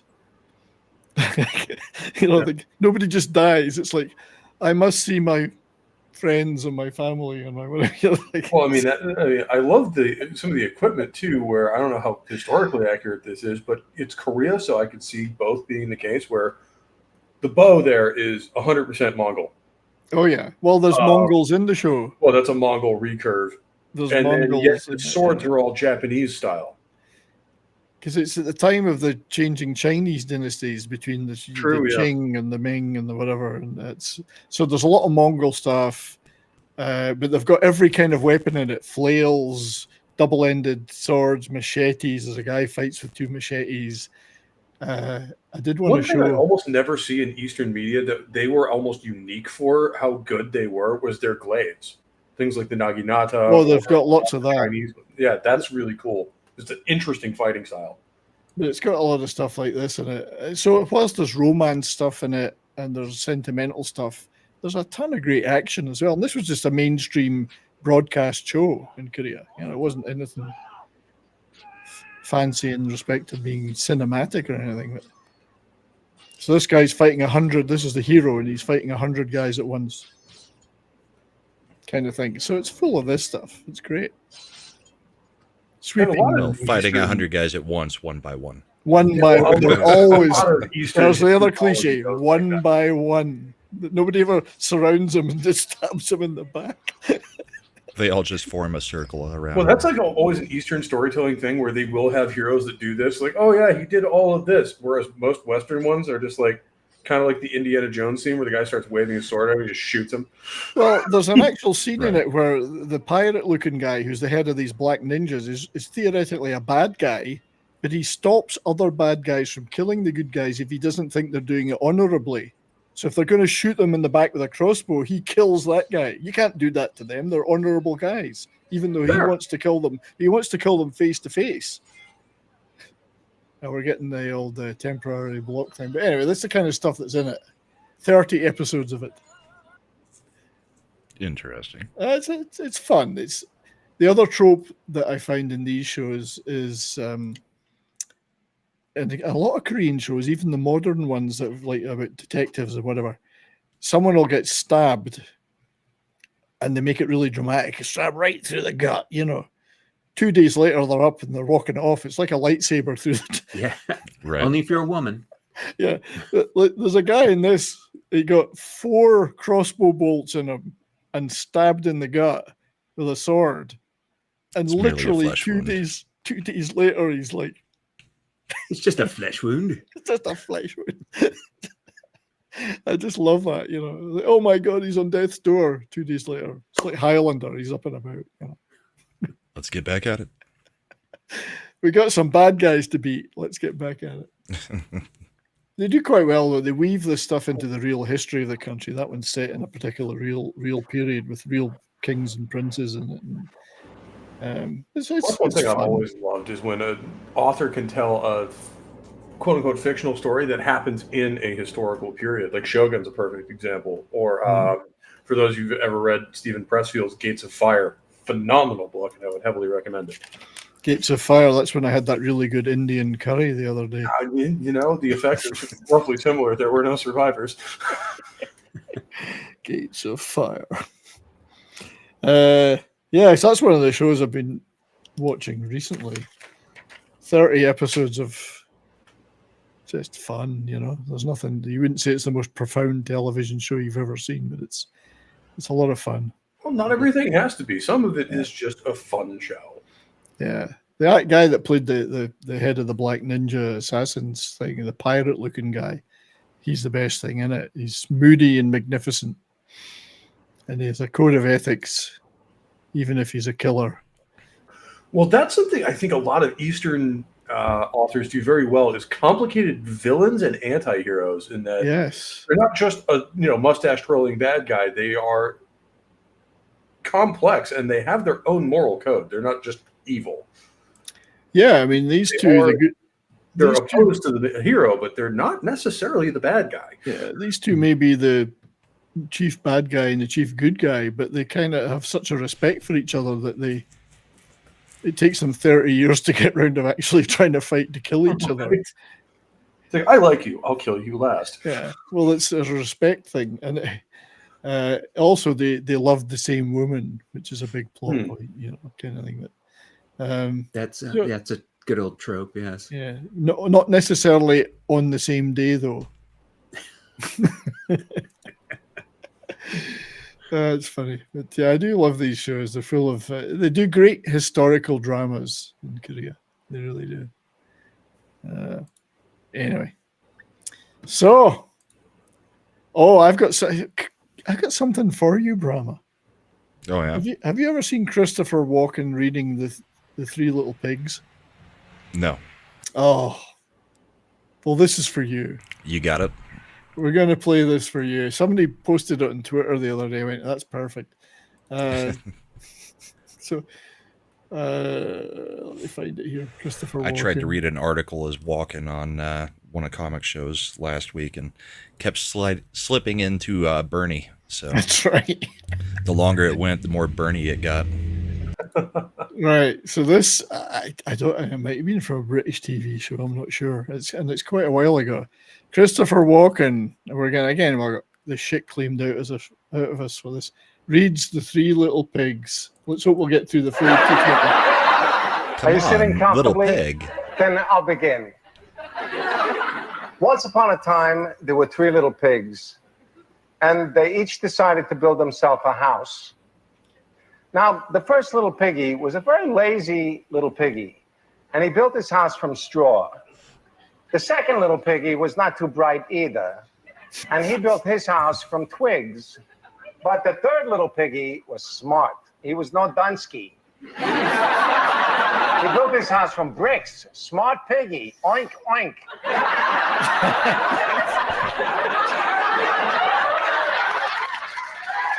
Anyway, in the same village, there was a wolf.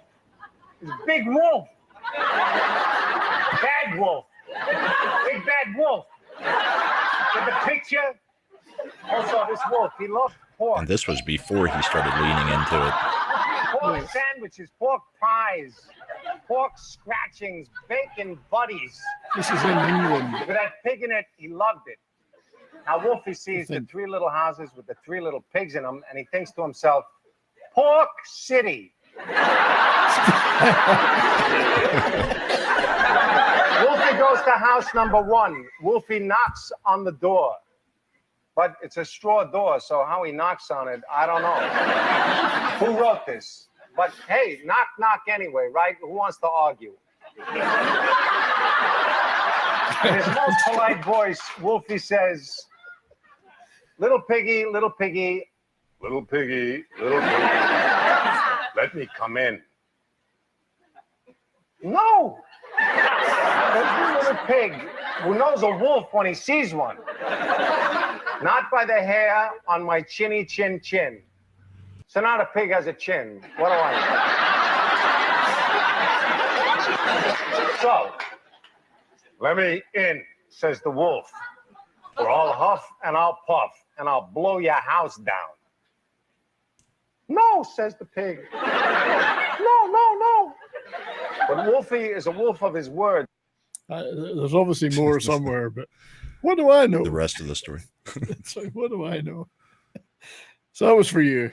Yeah, that's funny. Somebody tagged me in that tweet. It looked like, but I don't recall seeing it. Yeah, they did tag you, which is why probably I caught it. And but it's pretty funny. But, that's funny. So young in that too. Jeez. Yeah, and I'm pretty sure it's on a British show because he talks about pork scratchings and bacon butties and stuff like that. So, but yeah, walk it. Vince is right though. It did sound a little bit like Trump. Well, is Christopher Walken from New Jersey or New York, or is he a New York guy? I think he is I'm from not sure. New York originally, which would account for the speech pattern. Mm-hmm. Well, it's funny. Well, the speech pattern and the exaggerations. Yep. Yeah. So anyway, that one was for you. That's funny. Thank you. I'll have to go bookmark that so that I've got a copy. Yeah. Since I was tagged in it, I shouldn't be too hard to find. You were tagged. That's true. And Cox should absolutely be using that for meme fodder for the rest of time. Yeah. Anyway, what else have we got? I don't know if I finished talking about games. I just talked about this stuff I was into. You get through Elden Ring yet? I have not finished Elden Ring yet. And I've walked away for Slacker. a while. I've walked away. So many attempts to kill that freaking guy on the bridge in Crumbling, or I'm a Fazula. The big guy in the horse on the bridge. The Sentinel? Yeah. The horse I Sentinel? just couldn't kill Or tree him. Sentinel? Neither Just could have run killed by him, man. Well, I did blow by him, and then I got killed in the subsequent. Malekith. Yeah. Yeah. And then the big dragon in that area kills me too. The one you have to go sleep on the thing to get into. Is that Placiduous Axe or something? Placiduous. He's killed me every time. I've tried respecking. I've tried different stuff, different tactics, and then I can never get past that bitch as well. What's her name? Millennia. So that's one of the reasons I could never really get into the Soul games, because I do tend to binge games. Like, if I'm new to the series, I will just sit down and play the whole thing. And for the sake of my controller, I had to walk away from Dark Souls 1 more than once. I tried to stop going back to it. Yeah, and those are the only things I play anymore. I was enjoying Souls it. And Souls-like. But I'm like borderline autistic, so I play a lot of city builders and stuff like that, which there's actually a lot of really good ones out now. Like Manor Lords is the one I'm playing right now. It's not even in full release yet. It's already amazing. Just at some point, I have to be able to beat the game. And if I can't beat those guys, I'm like, okay, I'm going to take a break. You're close to the end, though. All you got to do is get through Crumbling Farum Azula. I've got, that's everything else in that area I've conquered. But those particular people are just killing me. I've tried everything. Honestly, you could go on into the DLC. Well, I have. I've gone so far in that as well. I've gone quite a distance. Okay. Yeah. I just get some weapons from there and go back to the base game. I might have to do that. And it's not like I've got a high level. I'm like a level 200 or something. It's not like I've got nothing. So I keep respecing. I keep using different weapons, different incantations. I'll look at all the videos saying this is how you beat this guy. Still doesn't work. You still can't do it. Yeah. You just can't get That's good. when I quit the can't get good. Assassin's Creed 3. There was one mission that for some reason I couldn't pass it. It was a stupid one. I'm just supposed to chase somebody down. And I looked at other players, what they did, and all that. Dude, that's just what they did. I'd push the button to tackle the guy and nothing would happen. And I feel like I'm bored with this anyway, so I'm done.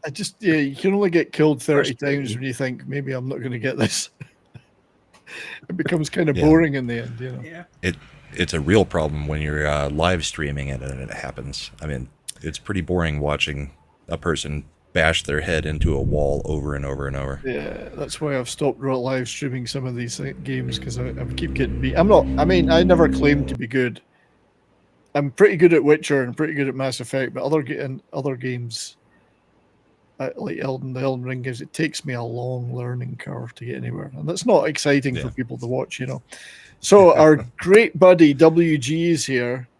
I don't have my Hurricanes hat on. I do have a Red Wings. This is for you, Bram. I'm wearing this for you. Canes fan, huh? Well, go Whalers.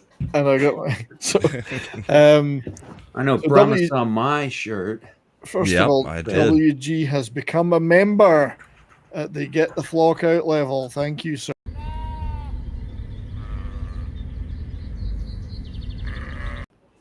Thank you for that, my friend. And also, WG has very, very, very kindly done a 20. Yeah, you got red hats. $20 super chat from WG. Howdy, gents. All the best. Well, all the best to you, mate. It's good to see you. We must play you a little clip to thank you for that $20, which keep the lights on here for an old, poor man like me. Let's see what we'll have. Well, let's have an old classic for you.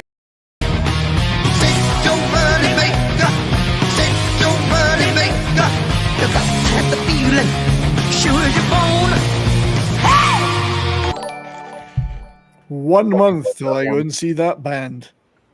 Well, not James Brown. James Brown, yeah. I would go watch Judas Priest do covers of James Brown stuff. It sounds amazing. I would have paid for that gig, undoubtedly.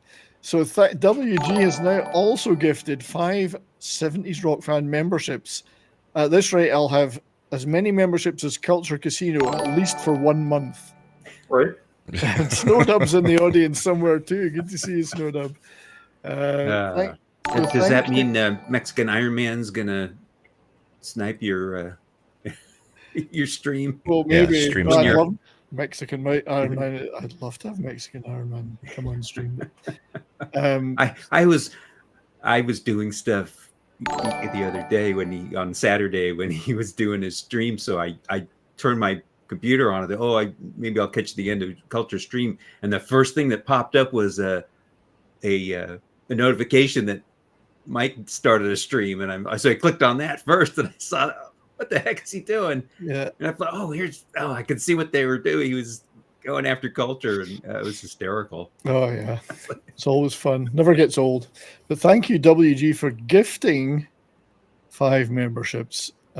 You gifted 5. Jackknife got 1. Red Stapler. I'm seeing a lot of names here that, forgive me, I may not have seen before. So welcome to the show, everybody. Red Stapler, Jackknife, Dak Poet, Dak _ It can Poet. technically give the memberships to anybody who is subscribed to your channel and who has allowed it. They don't have to be necessarily watching at the moment. Did not know that, but Mars Monkey Max is. So welcome to the. I actually found that out on Saturday when I got gifted a stream membership to Culture Casino's channel. I wasn't there. Right. I'm like, hey, what? Every now and then you check your email and you've got a membership to a I get channel them. that you weren't watching at the time. That's right. I get those emails. Soul Assassin, as he says, Mexican Iron Man will make a stream talking about how 70s didn't invite him. I would be honored for him to make such a stream. He is the ultimate YouTuber. So that would be an honor.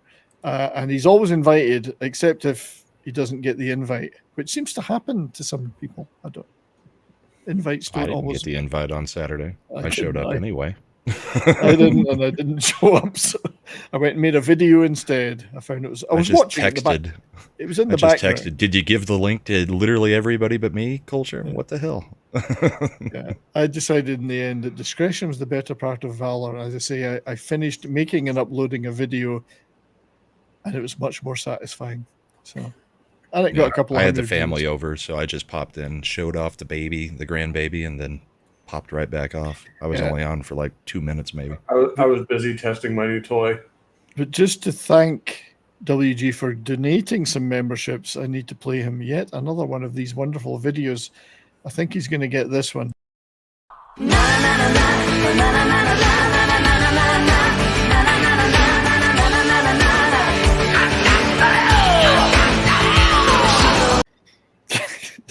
The great Bill McClintock. These mashups are just awesome. Not only are Just they get a funny blank screen for me. they're bangers too. They actually work. They're Oh yeah, great. yeah. That's what's incredible about them is that they absolutely work. They do indeed. I have got a couple of music things I was going to play. If I can get again, I mean, monetize it. These streams don't always get monetized. So I'm gonna play. You might get a kick out of this one, Brahma, because I think it's a Stone Temple Pilots cover. Okay. You might. But this is. I love covers of stuff in a different style. So might take me a while to find it. I got so many clips. I'm going to go see a YouTube band here in a couple weeks called Halocene. It's I think they've got some original music, but they do a lot of metal covers. But it's a pretty hot chick as lead singer, so makes it interesting. Good. See, the first thing is when I saw this, I thought of Pope. I don't know why. I think it's because they're all from West Virginia. Yeah, that's Creep. That's what I thought.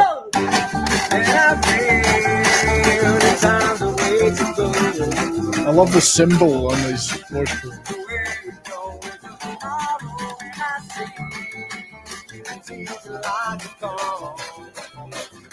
Mumford and Sons meets STP. Yeah.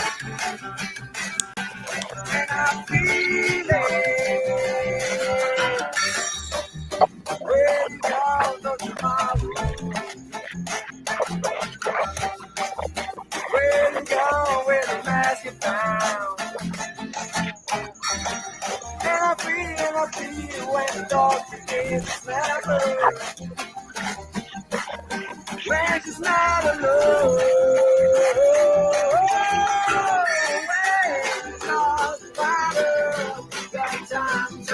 It's impressive that you entirely different genre yet he's still in key. I know. It's Yeah. I just love this shit. I love covers like this. Same as I love like Weird Al's polka covers of rock stuff. Anyway, that was people were saying it's Stone Farm Pilots, Stone Tractor Pilots. So I love that. That was funny. And I did think of you, Pope, when I saw that. I thought you could be in that band. Well, when you're talking West Virginia, Stone Tractor Pilots is probably an accurate description of most of West Virginia. Yeah. So our great friend Christian Delorme has joined us, and he's in a gale by the sounds of it. He's driving. Welcome everybody here. Let me do this here. Is that Keep better? your eyes on the road and your hands on the wheel. I do this in my sleep. Thank you very much. I'm good. No, don't sleep. No, but trust me, I've done this. Barely sleeping, almost sleeping. So anyway, we're cool. Everybody around me is safe. How's everybody today? We're good, mate. How are you? Doing good. A1. It's a beautiful day here in Ottawa. Nice and sunny, not too cold. Maybe 65, 70 degrees max in the sun. Perfect day to be working. So where are you headed? I'm heading to the east part of town from the west end part of town to Heron and Walkley Road, if anybody knows Ottawa. Just local. Oh, absolutely local. My highway days are over. Like I enjoy my bed too much to sleep in the truck, and I love my wife's cooking to eat and truck stops and stuff like that. So yeah, my highway days are pretty much done. Yeah. Do you ever do it? Do you ever do a highway run just for once in a while? Excuse me. Once in a while. Not with this job, because unless I would take my vacation to do a highway run, like let's say a run to Florida or down east or something like that. But no, I got better things to do on my vacation. Like I said, been there, done that. In my career of 26 years now, I think I'm up to 2 million miles. So yeah, highway runs are not fun anymore. Wow. So I was telling everyone we're going to be doing a show, you and I, where we recite Robert Burns poetry. Yes, and the funny thing about that is every second verse, I'm in the glossary trying to figure out what the hell does this word mean. Well, I'm the same too. You know, like Scots way hey, off gang a glay. You know, I wasn't born in the 1700s, so even I have trouble understanding what he's talking about. But it should be fun. I'm looking forward to that. Yeah. No, it will be fun. I picked out a few that I thought were really nice about friendship and a couple of others. There's one about the American Revolution. There's one about fighting the English at Bannockburn, that kind of thing. So. And we're going back to my high school and college days there, where I used to do Shakespeare and Chaucer and, who's the French guy there? Sorry, brain cramp. Toulouse-Lautrec. No. He was my guy. He was Shakespeare. Balzac. French contemporary. Balzac. Pepe Le Pew. But exactly. There you go. You know them all, so I don't need to tell you. Pepe Le Pew's been banned. You know, Pepe Le Pew has been cancelled. Really? Why culture? Because it was too offensive to French people or something, or what? Misogynistic, because he's always chatting the girls. Oh yeah. So JJ is too. Yeah, probably. But anyway, so yeah, we're doing that. So we'll be doing a Robert Burns show. So we'll probably talk a little bit about Robert Burns, and we'll do some recitals, and it could be kind of interesting. We've got to have a glass of whiskey as well. Absolutely, and I still got some leftover Robert Burns whiskey that we did for homage to Scotland, Scottish music too. So I still got a bit of that stuff. So I'll be sipping it while I'm versing. Nice. Should be fun. Nice. Looking forward to that, mate. And we are still planning to do an ELO show over on the Green Machine on the Rumble side. And I have to say, well, I remember, good afternoon to everybody that's watching over on Rumble. Lord Shax, Canadian Spider-Man, and Vince are all in the chat over there. I have been seeing those chats. I just can't highlight them on the stream, unfortunately. But good afternoon to you all over in Rumble. We're not just a one-platform show. And up to 250 followers on Rumble, so that's pretty damn good, I think. It's respectable. Yeah, not bad. 17, and we've reached 1,770 subscribers on YouTube. So thank you all for that. And a couple of streams recently. The Colossus one still picks up views. We're up to about 16, 17K on that one. That one still blows me away that was the one that keeps going, like keeps chugging. Like that was a random stream that we did, and we loved it, but it was an obscure movie. Obscure movie, which I guess is why it was a good one to do. And then the one that recently, the Stackridge show I did, has reached 10K, and that's pretty damn good for a show with me and two old roadies talking about an obscure prog rock band. So, so you never know what's going to take off. Well, that's what people come to, YouTube or Rumble or whatever for, is the weird off the wall stuff that you're never going to find anywhere else. Yeah, right. Yeah, and we just Strike Ridge are an English progressive band that a lot of people loved back in the day, but never had big commercial success. So I guess the devoted fan base out there was very happy to watch Peter Donovan and Granny talking about their days as road managers with that band. And I've since been put in touch with Andy Davis of Stackridge, who was also in the Corgis in the late 70s, had a few pop hits. So we're hopefully going to get a stream going with Andy Davis at some time in the next couple of months.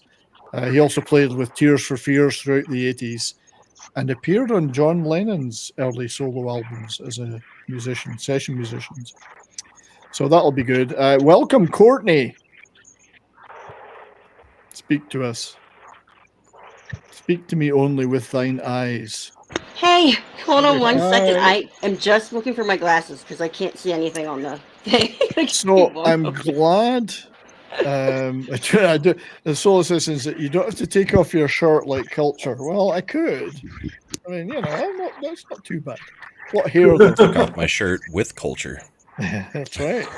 Indeed. We're not in the same room, luckily, which is right. So I saw that. We don't need to see it again. It's funny that Courtney's here because I have exclusive footage of Courtney performing recently. Very obscure footage, and it's not the one she thinks we're going to play. It's a different one.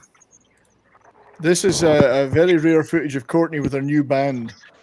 Constantinople, now it's Istanbul, not Constantinople, been a long time gone. Constantinople, now it's Turkish delight on a moonlit night. Every gal in Constantinople lives in Istanbul, not Constantinople, so if you've a date in Constantinople, she'll be waiting in Istanbul. Istanbul was Constantinople, now it's Istanbul, not Constantinople, been a long obscure footage of Courtney with her new band. She's the one in the yellow outfit. Oh, wow. I would love those polka covers. I would pay to see that. Absolutely. If you look closely at that video, that's a lot of fun. So, I've no idea who it is. There's a name was mentioned, Anuska Rebernskova, I believe. So I'm going to look up more of that. So Courtney, you were in that. Obviously, They Might Be Giants is one of your favorite bands. In middle school, I actually liked them. I love that song. In middle school, some of their stuff's great. Yeah. They had all of them, like Particle Man. Wasn't that yes, that was them. Yeah, that's right. They had a few hits.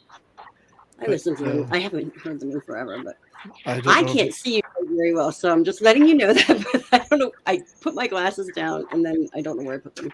Well, very, very pleased to have you here with us, Courtney. Thank you for being here on Labor Day, when you could have been doing interesting things, but you're hanging out with us instead.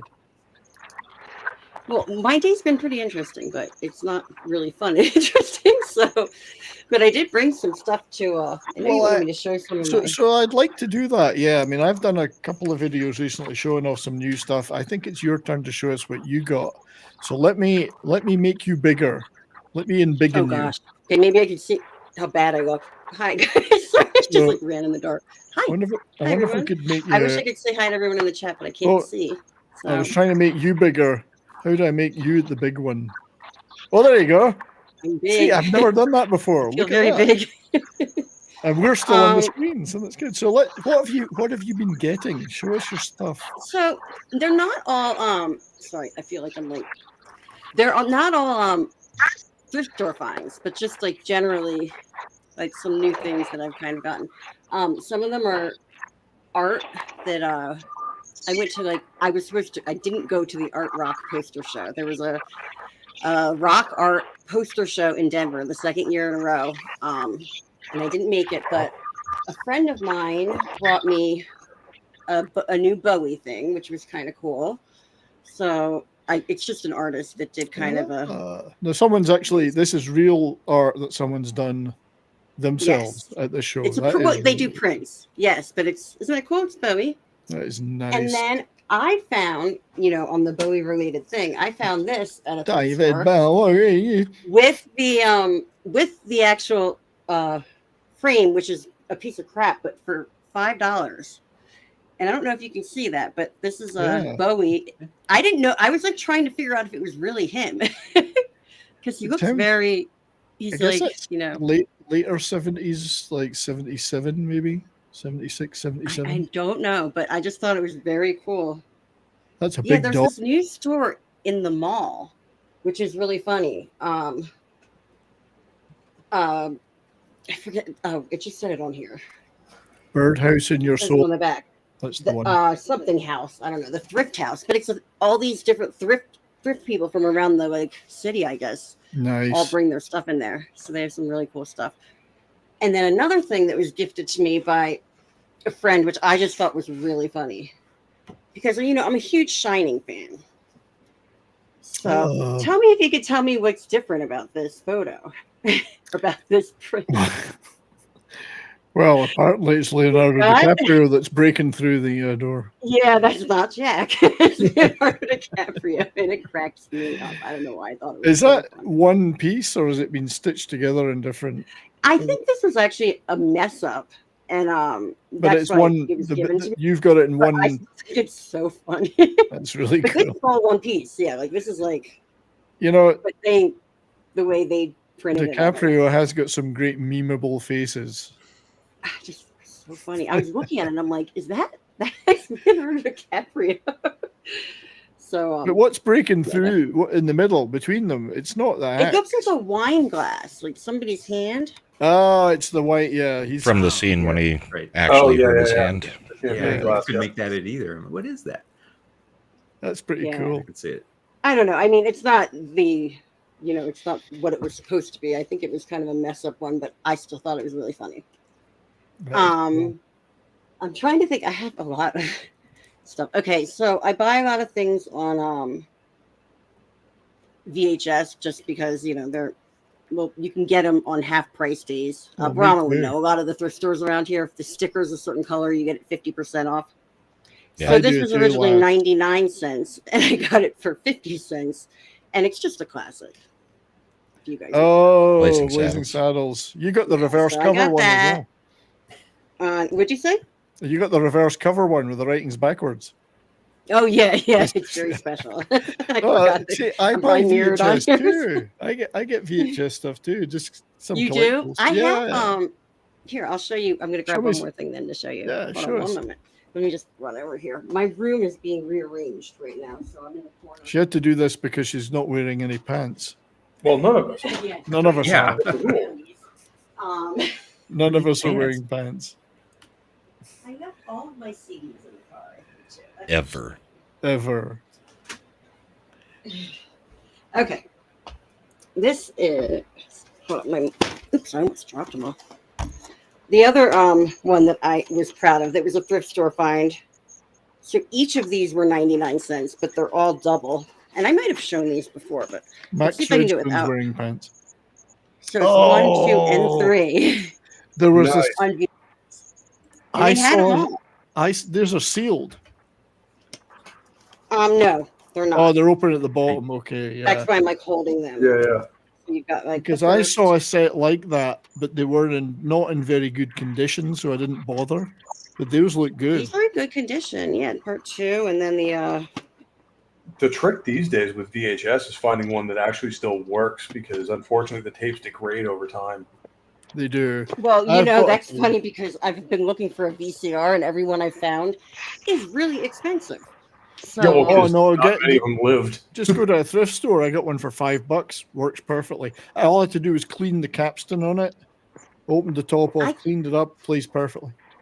I got a DVD player for about $5 from the thrift store.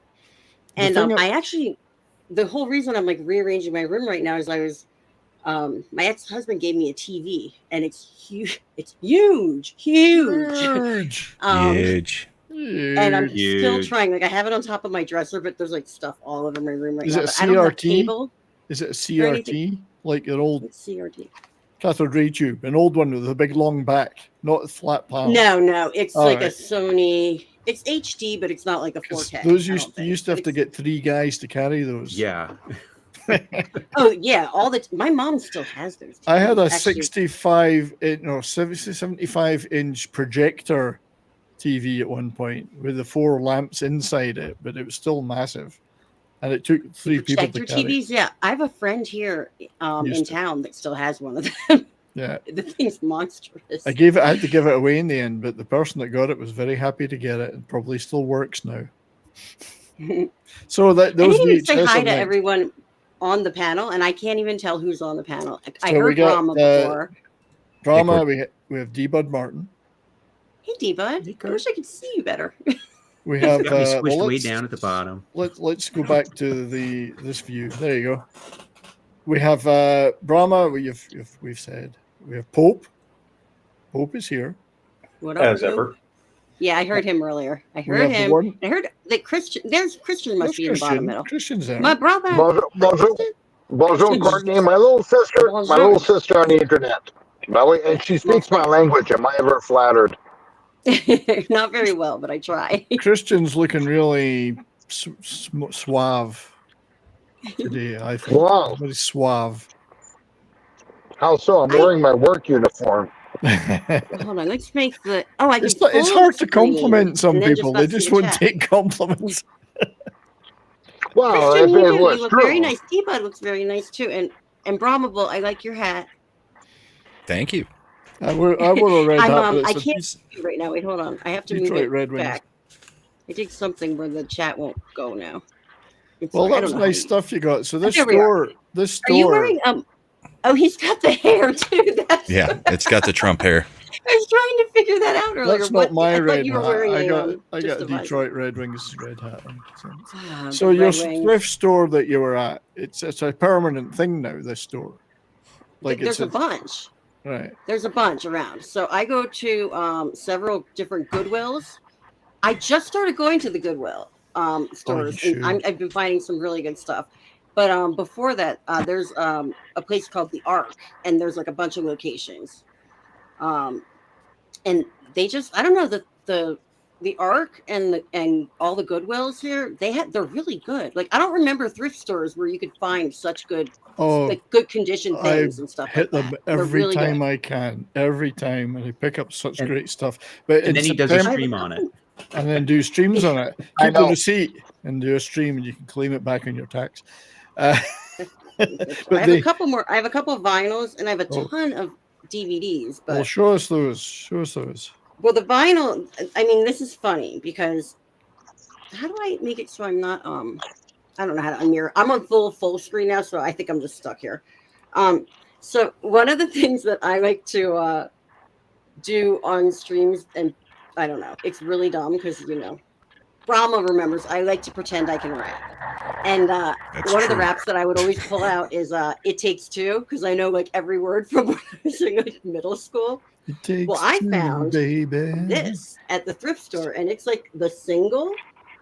So on the front of it, side one has, I know it's all backwards, but side one has the vocal version, and then side two has just the instrumental, so I can practice my rap. 12-inch single, by God. It's Rob Bass and DJ Easy Rock. I just thought it was awesome. 12-inch singles are great. I love Flavors. And then this is kind of a joke, but it's a single as well, and it's a recipe of a hoe. Okay. It's Now, it's we're a talking the gangster rap gardening thing. implement, aren't we? The gardening implement, a hoe? Yes, Yeah. yes.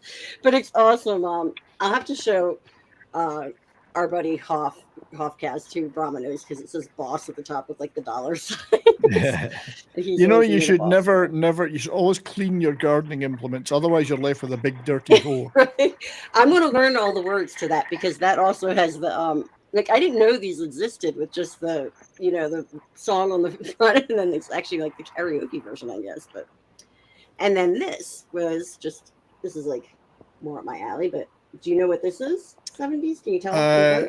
I've seen it, but I'm finding it hard to read it because it's back to Yeah, front. it's like I couldn't tell at first, and I was like, I know what that is. Like, what is it? Well, it's Elvis Costello. Oh, it's yeah, Elvis Costello, Armed Forces.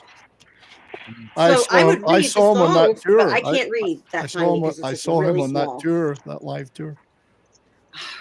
That's another one I didn't see was Elvis Costello. Very nice. It's a great I just album. love that half of our favorite bands, we can't even say the names of half of their songs without getting the channel demonetized. That's really funny you say that, Brahma, because I went into a Hot Topic, and I actually got this shirt on sale at Hot Topic, which I thought was really cool because it's Motorhead, but it also has a back to it.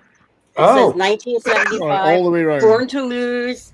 It says Born to Lose, Live to Win or something. But I just thought that was cool because you don't find shirts like that. And also, it was a girl shirt, which you don't find at Hot Topic. That's Like, pretty Hot Topic, good, you yeah. always find the- I'm actually incorporating that into a tattoo I'm planning on getting next. On the back of my playing hand, the Ace of Spades with Born to Lose, Live to Win. Yeah, that's awesome. That would be very cool. I liked it too because of the red. I just wanted to say to Dave C, I do have your video clip that I'm gonna get to it in a few minutes. Thanks, Dave. Hi, Dave C. Dave's a great guy, of course, but he had a little interesting video on his channel I wanted to talk about. Have you got any more, Courtney? I just someone just gave me. This is funny. Well, I was basically like, I'm taking that. So it was given to me. It's just a knockoff. It's not the original because I used to have the original. Hey, I had the original one and it burned up in my fire. But it's just funny and it fits me well. Like it actually fits. It's not like a huge, And it has his original face that was on the album, but not his original face. Cute, But don't you think the knockoffs are more collectible now than the original legit gear? Yeah. And then I've got a whole bunch of CDs and DVDs. The CDs are in my car, unfortunately. But I got like Pope would appreciate this. It was the old "This Is Boston, Not LA" compilation. Yes. And it's like it's got the Unseen on it, who are my buddies from college years, And that's before like they had a video out and like, stuff like that. But it's got some good bands on it, and I was really shocked to find that at the thrift store. I was like, who brought this here? Like in the middle of Colorado, because I remember when that came out. And I got a whole bunch of stuff that, of course, I can't think of at all. There's nothing quite like it. So I'm heading into this. I'm heading into Calgary on Wednesday, and I'm hoping to hit a few of the stores in there and see what's going. Although often they're picked clean, but remember, there's some record stores in there too. Yeah, good Still Canadian, looking for that vinyl. Good Canadian band. If I find it, I'll Yeah, let you know. just the first record. I'll get it for you if I find it. And You guys do Labor Day shopping a lot different than I do. What do you do? What do I do? I go find gigantic bottles of Buffalo Trace. Hang on. And Sazerac. Hang on. Show us that again. Yeah, I the found big two boys. 175s of Buffalo Trace this morning, so that was my Nice. shopping. No, I hit the thrift stores, but I did get 3 albums the other day. I'm just going to show you these quickly. I haven't put them on a stream yet. This was in the local thrift store. Occasionally they drop LPs. I've got quite a few interesting old LPs there. These are mainly. I bought this one for the cover. This is Tommy Garrett, Six Flags Over Texas, and it's got a cutout cover. That's pretty cool. Now, Tommy Garrett was Yeah, also that's known nice. as Tommy Garrett was known as Snuff Garrett. He was a big producer in the 60s and 70s, produced a lot of hits, but he had his own albums. And he went around the country. He had one for Hawaii and one for whatever, but this is the Texas one. I love this. I just love the fact that it goes like this. And then you've got all that stuff. That's cool. That's like a cool like kids book would do that. It's a cool thing, and it's pretty straightforward music, and you know, it's got the theme from the Alamo, and it's got Yellow I love Rose the of fact that Texas. it's at all of the flags Texas has ever flown under. Yeah, although somebody told me the other day there were 8, but traditionally. Oh, I mean, there's 3 different variants of the American flag that Texas. Traditionally 6, of course. Even the French flag is on there. So. Yeah. So Tommy Garrett, 6 Flags Over Texas. I had to buy it for the cover.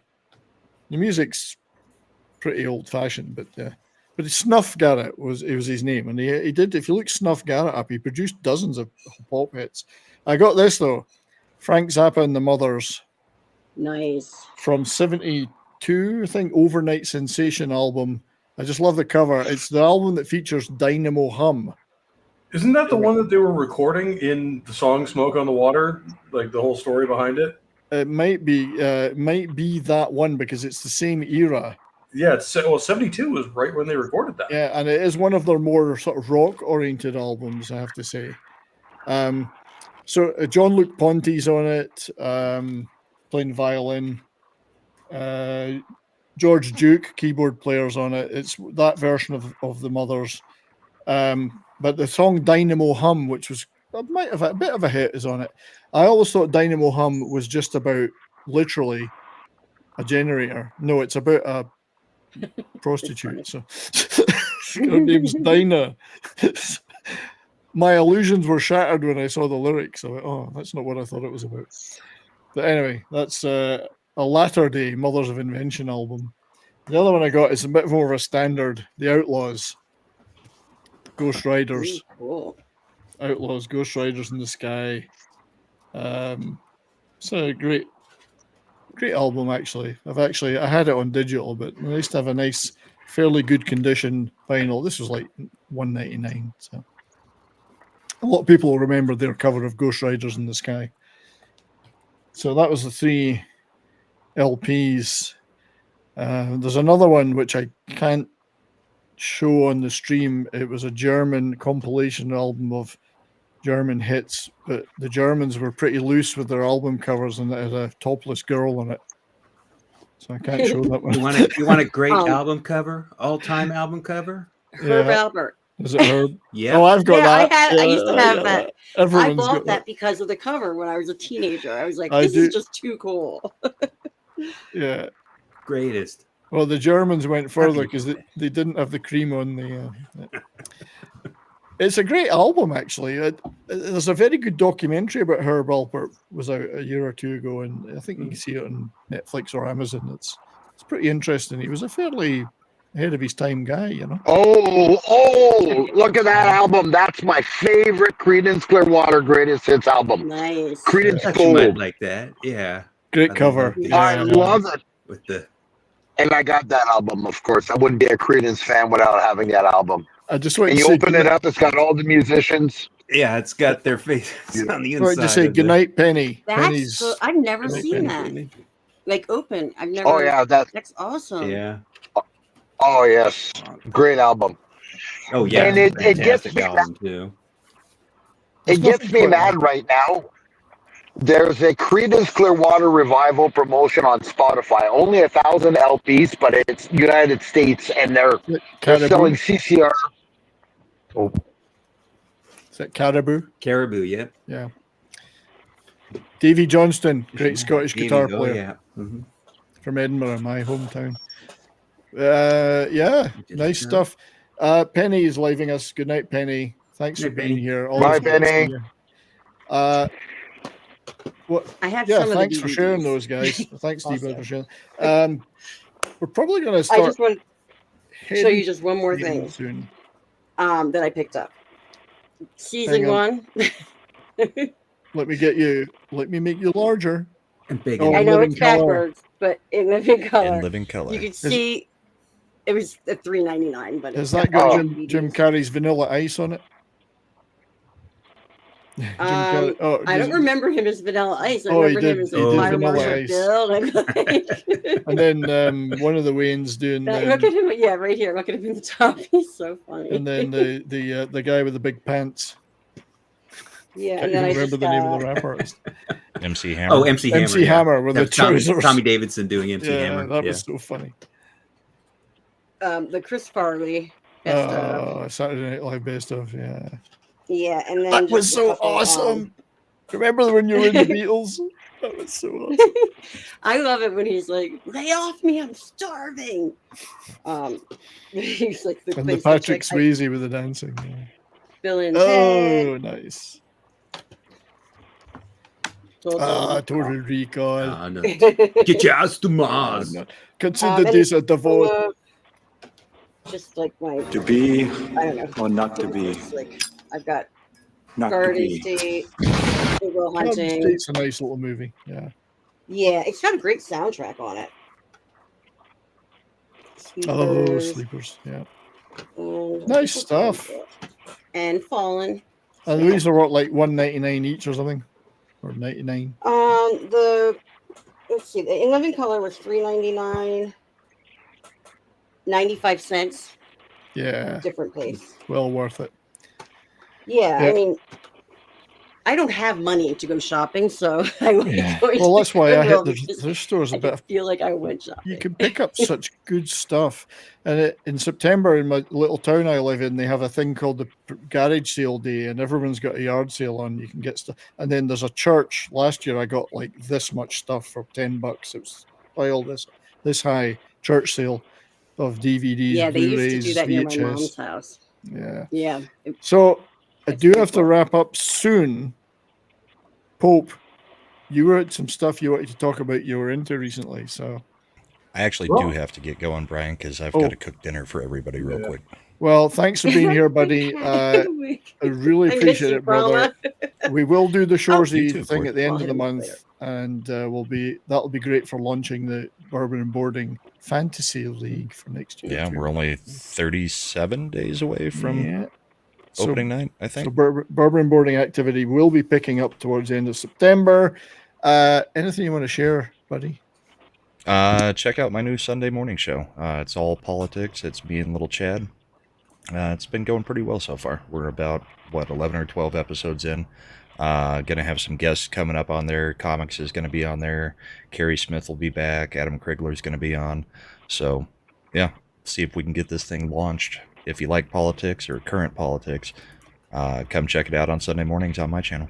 All right. And then Bourbon and Boarding, we'll start getting the fantasy stuff done in the next few weeks. I'll be getting it done soon. Yeah, for sure.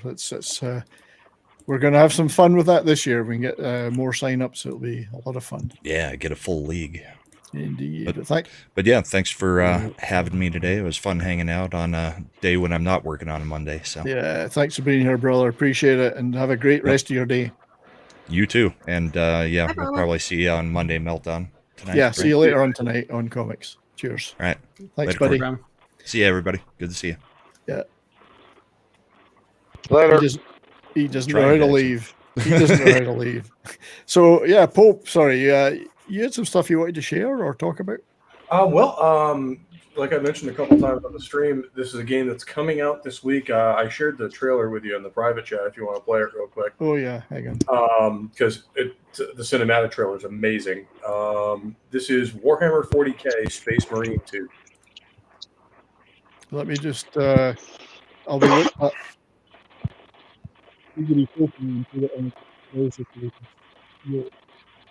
Doing that now.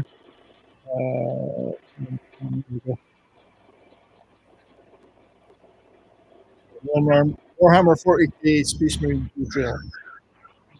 And this is years old now, but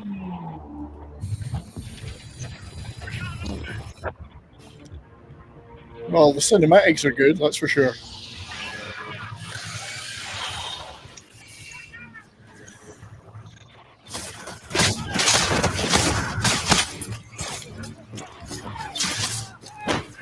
Company command! This is first platoon! We've lost the square! We can't hold it! They're always Brits. Yeah, most every Imperial character is voiced by a British person because Games Workshop's a British company. Yeah.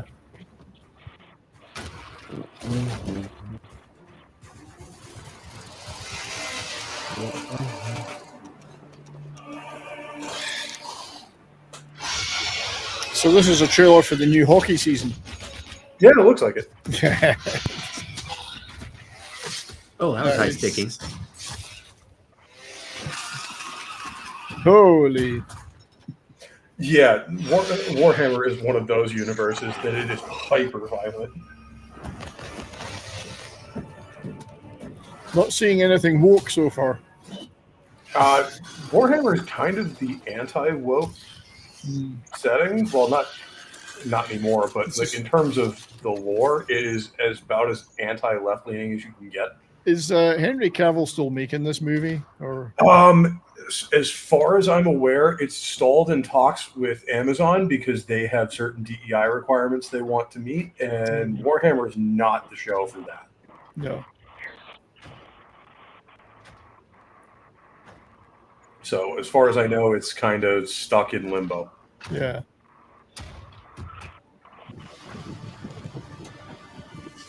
Yeah, because what you want in your space fighting games is 21st century Earth, right? DEI concerns, especially in the setting of Warhammer 40,000, where it's the 41st millennium and everything has gone to shit.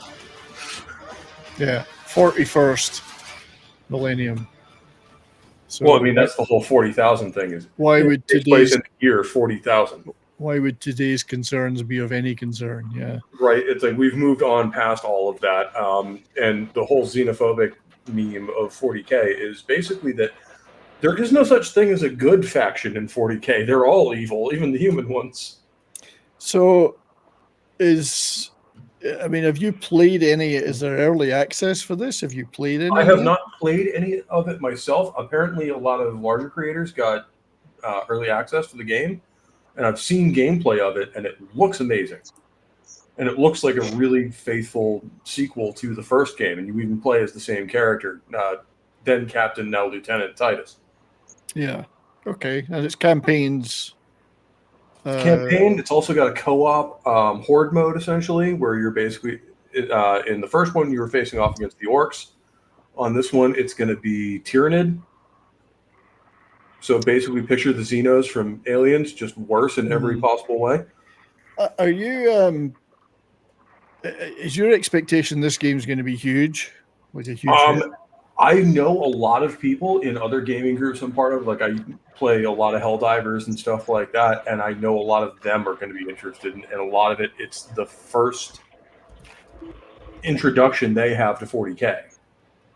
I'm interested in this because I'm a single-player RPG guy, generally speaking, and we've seen a bunch of failures recently for various reasons of some, like, well, I'll say Concord, although it's not quite the same thing, of games, online multiplayer type games.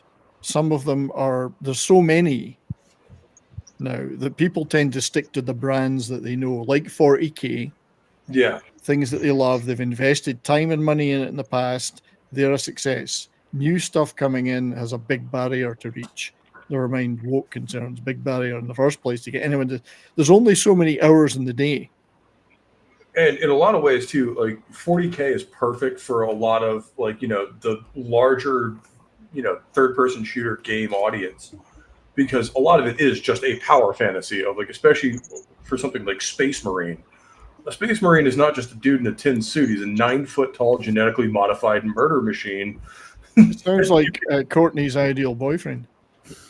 There's points in the first game, and I hope they bring this mechanic back, where you literally have a jump pack and can just kind of go up and then smack down into the ground with a massive two-handed warhammer called a Thunderhammer, like a goddamn meteor, and it's one of the most amazing things of all time. Yeah, because I think a lot of people in the last few years, the developers have moved away for a while from our single-player RPG experiences towards, let's have another co-op type game or online. And even the first game did have a, not co-op, but it was co-op. It was player versus environment, but you also had a PvP game on top of that, and it looks like that's going to continue into this one.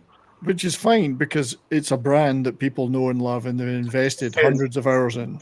And it's such a good. The first game was so good that you can still find servers pretty quickly. If you boot up Space Marine 1 right now, you'll probably find a server within 5 seconds.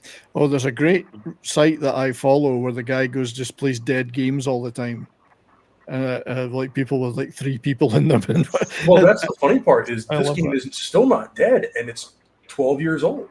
Yeah, so I think the games like this will prosper and survive. I think some of the other more recent attempts to get into that market are dead because it's not just because of their bad games. There's just no room for them anymore. I thought you said dad.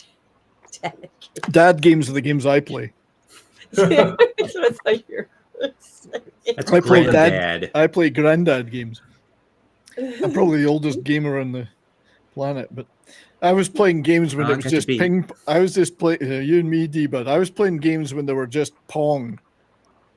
You know what? Pong. I think someone in the chat is mentioning like an I can't talk older game, Castlevania. Castlevania was one. I've seen Baldur's Gate mentioned. I played the first one way back in 1998. It's Admiral Wackass. Good to see you. It's my buddy. Hi, Wackass. Hi, Awesome One. Hi, Wackass. Awesome One. Yeah, good to see you guys here. But yeah, the Baldur's Gate 3, funnily enough, I want to play it. I've not played it. I'm not good at turn-based games. I don't like them normally. However, I believe it's such a good game in other respects. I should. Well, and if you've played D&D, it's essentially just a video game version of D&D. The rule set seems like 5th edition. We lost our friend Christian, unfortunately. He was on MOBA. Baldur's Gate 3, I've been playing through, and so far it's excellent. I'm just waiting for it to go on sale. I'm not really paid. It's going to be a while. It was one of the game of the years last year. I'll wait for. There'll be a point where they'll get all the extras for it. Yeah. Liberty. I was not a turn-based player until they tried it out in the last couple of Yakuza games, and at least the way they implemented it and that, I liked it. I was surprised. I didn't think I was going to, but it works. I'm prepared to try it because I'm not a turn-based guy generally. I'm not. This isn't isometric. I'm not isometric either. I hate isometric games. I hate turn-based games. But I'm going to play Baldur's Gate 3 when I get it at a reasonable price, just in case I don't like it when I play. But I believe the story is so good that makes up for it, you know. It's funny that you're talking about things like Pong because I've been going to this I've been trying to meet people because it's really hard to meet people when you're 46 and you don't have kids and middle of nowhere. But anyway, I've been going to this barcade where they have all the retro arcade games, and I don't drink anymore. I just go in and play the games. But they have this 2-player Pong, and I don't have anyone to play with ever, so I don't understand what it is. It's like this giant table that's for 2 people, but some new concoction of Pong, I guess. But I go and play b-ball and all the pinball games. I played at a lot of arcades back in the day, but. Yeah, when people say, "Oh, how can you be a gamer? You're old." Well, I'm not. I was playing Pong. I played Space Invaders in arcades, Asteroids. Yeah. I was in. They had Galaga. They had Galaga. C64, and I played all the games that you played in the early stuff like that. Yeah, for me, the first real game that I obsessed. Oh, sorry. Was Wing Commander in 1990. Yep. And in 1990, I was playing games in the 70s, man. Come on. Yeah, really. And I'm still no better now than I was then. What were you saying, Courtney? I was just going to say the first game that I ever got obsessed with and mastered, besides the earlier games that I would play on Commodore 64, because I used to play Skater Die and stuff there. Yeah. But I remember really getting into when the Super Mario Brothers and Duck Hunt thing came out with Nintendo. That was the first time that I beat a game and I learned the tricks on the different levels and stuff like that. Is Super Mario. Yeah, we should. We've never really done a complete stream about just games, and I might try and plan something out. Especially our histories with gaming, because it's funny because we're from 3 different generations. I mean, Courtney's a little older than I am, and I'm one older. Yeah, I'm only a year older than Brian, but yeah, we played the same old ancient arcade games. We did. And then I'm Pinball a before that. older millennial, so like my first console was the Sega Genesis. Well, I think what we would do is everyone to bring 3 games they wanted to talk about that were it doesn't have to even be their favorites, but 3 games that were formative for them. Yeah. I mean, do we I have can to narrow it down to anybody 3? with 'Cause I don't know Marina if I can do Mortal that. Kombat 2. Mortal Kombat 2. Yeah. I would probably bring, funnily enough, that it might not be the games that I cite as my all-time favorites, but a game that was big for me was the first Killzone.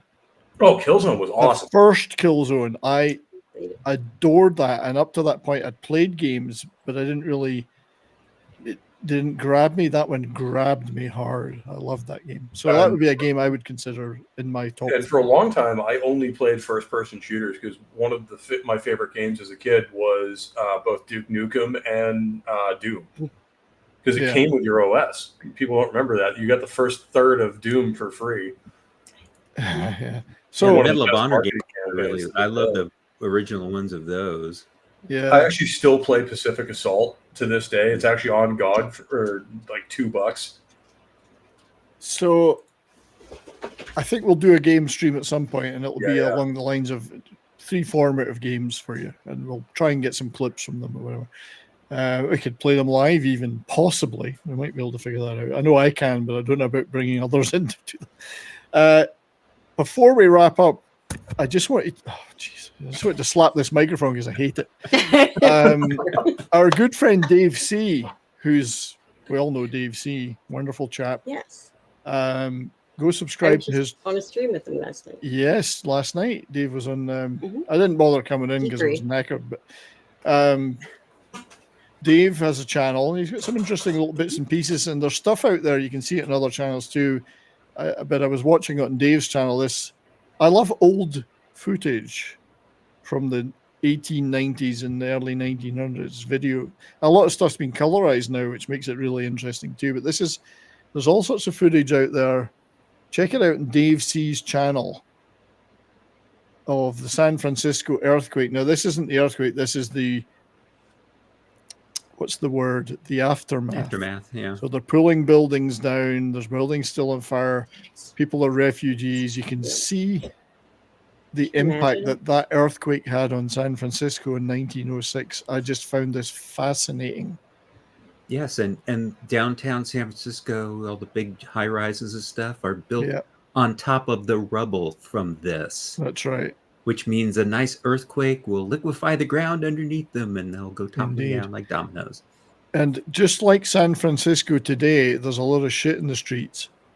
Well, the horses were still then around. Yeah, it's probably more livable than today, says Angry Gamer. Yes, but I would agree with that. I am a big not fan. Far from there. I am a big fan of this kind of thing. Yes, I like history and the early filming of cities. There's stuff out there for London and Paris and whatever. But this is particularly interesting. One of the coolest kind of documentaries and kind of found footage films I've ever seen is They Shall Not Grow Old. Oh, that one, yeah, that's where it's all restored footage from World War I that's been redone. Oh wow! That was I think Peter Jackson that did that too. He did, yes. Brilliant. Really? Yeah. And be I've prepared never for seen a that. trip though, because there are people you will see like smiling and messing around in the trenches, and you will literally see them dead later in the movie. Yes, it's a pretty, and that stuff fascinates me. I don't know if I'll be able to watch it. I get so upset. It's the first time in history we've been able, in those years, that we were able to see things like that, moving pictures of people. And it kind of coincided with this massive jump in the level of violence war had. Yes. Because before it was, fairly small scale, and then you moved into industrial warfare where artillery barrages would go on for days. Yeah. I'm very interested in the history of motion picture and film and movie film, and some of this early stuff's fascinating, and occasionally snippets turn up that they haven't found before in some of the early motion pictures. And some of it is I just footage love that the early film was 80s. so degraded that they didn't used to be able to see what was on it, but they've been able to digitally restore a lot of it. Yeah, so you keep seeing new stuff popping up from those eras. I'm a huge fan of this stuff. This is all like silent film, right? Yes. Oh yeah. Type of stuff. The I enjoy silent film stuff, but even just like Turner Classic Movies, that channel, my mom and I used to watch that all the time. Like that's the only channel that was ever on the TV. Just watching older. I posted a link classic to movies. Dave's channel and go check it out and then check out this video on it and other stuff. His channel's good so far. Oh, Yeah. Dave's a great guy. So, but yeah, big fan of that kind of stuff, and it kind of crosses over a little bit for me with a big fan of exploration history, particularly Arctic and Antarctic. And there's footage of some of the expeditions from the the 10s and 20s and so on. I love some of the earlier ones they sent down there, and like looking at what happened to them, because it's like, boys, you were just not equipped to do what you were trying to do. I'm an enormous fan of like the Shackleton expedition is awesome, because just like you had nowhere near the level of technology to do what you were needing to do. The Shackleton, and yet not one man died on that one. That's the amazing one.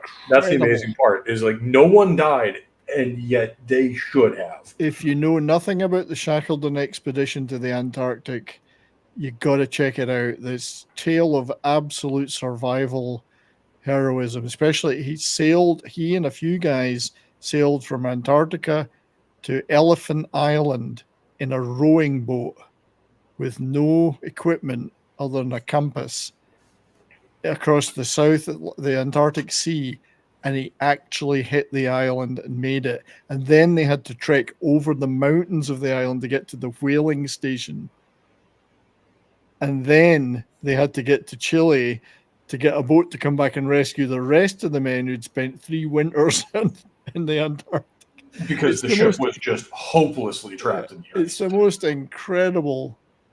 I love that stuff. I'm a big fan of what you would call Arctic and Antarctic exploration, particularly. In fact, I just finished a book by Michael Palin called Erebus, which is the story of the boat, the ship that a boat. It's a book about a boat. And this is one of these. A boot. The Erebus was actually a Hecla-class bomb vessel built in the 1820s. Some of those bombed the port in Baltimore. The bombs bursting in air. Yeah. The Hecla classes, but In this fact, one, I think HMS Erebus was there. I don't know if it was. Terror might have been, but the Erebus and Terror went on 2 expeditions. One was down to the Antarctic, which was a successful one, and then Franklin took it to the Arctic. That's the mission that disappeared. But Michael Palin's written about it, and it's just incredible. It's fascinating stuff. So go check out that. But he's a great writer, Palin, and a great traveler. He travels to some of the places that are mentioned in these expeditions that the Erebus went to. It's more of the story of the ship than it is the people, but obviously the people are involved. The fascinating ones to me are the ones that went and then no one ever heard from them again. Yes. Yeah. Because they just disappeared off the face of the earth, and no evidence has ever been found of them. It's almost like the 9th Legion up in northern Britain, where an entire Roman legion disappeared, and to this day, no evidence has ever been found of them. Yeah. They just dropped off the earth one day. Anyway, that's just a little taster of some of the stuff, because I still read books, Every day I read. Even if it's just for 10, 15 minutes, I'll read something. Right now I'm reading a bunch of fantasy novels by Ken Liu, who wrote The Three-Body Problem, the Chinese author. So I'm started reading his fantasy novels. Really good. Really, really good. I just read Polly's book. Yeah, I've got that, and I read it too, and I did a video about it. A video review of it. Oh, you did? I'll have to check it out. I did, yes. And I just got Ghost of the Badlands from Razorfist. So I've read his 2 fantasy novels, and they're both fantastic. The Night Vales are brilliant. Yeah. Yeah, I'll have to pick that up. This is I'd read the PDFs of these, but it's never the same as reading the actual. No, a book. hardcover. Yeah, I always say that. Yeah. There's something about turning pages of a book and just having it in your hand. It's like. Yep. So yeah, and I just put the link in for Polly's book. You can pick that up. Yes, and I'm hoping Awesome. he'll get. Yeah, I'm hoping he will get round. Let me just launch that, and I just tried to launch it. Don't know where it I'm went. gonna have to go. My dog's about Yeah, to. I gotta go. Well, I go did do a video on inside. Polly. So, Courtney, anything you want to plug before you go? No, I mean the same always. Is Sunday Night Geekery on Mark G with a C's channel. It's I guess it's usually 10 or 10:30 Eastern time PM, and then this guy right here, hang out with him on Mondays. This guy, this thing of ours. Well, yeah. Thanks for letting me on and share my Well, fun. thank you for being here, and we'll bring more stuff, and we'll share it again next time. I will. All right. Bye, everybody. Cheers, Courtney. Have a great day. Take care. Have a great rest of your day.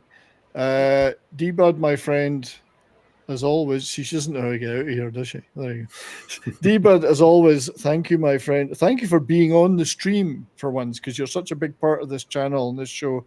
I don't know what I've done. I don't know what I did to deserve you.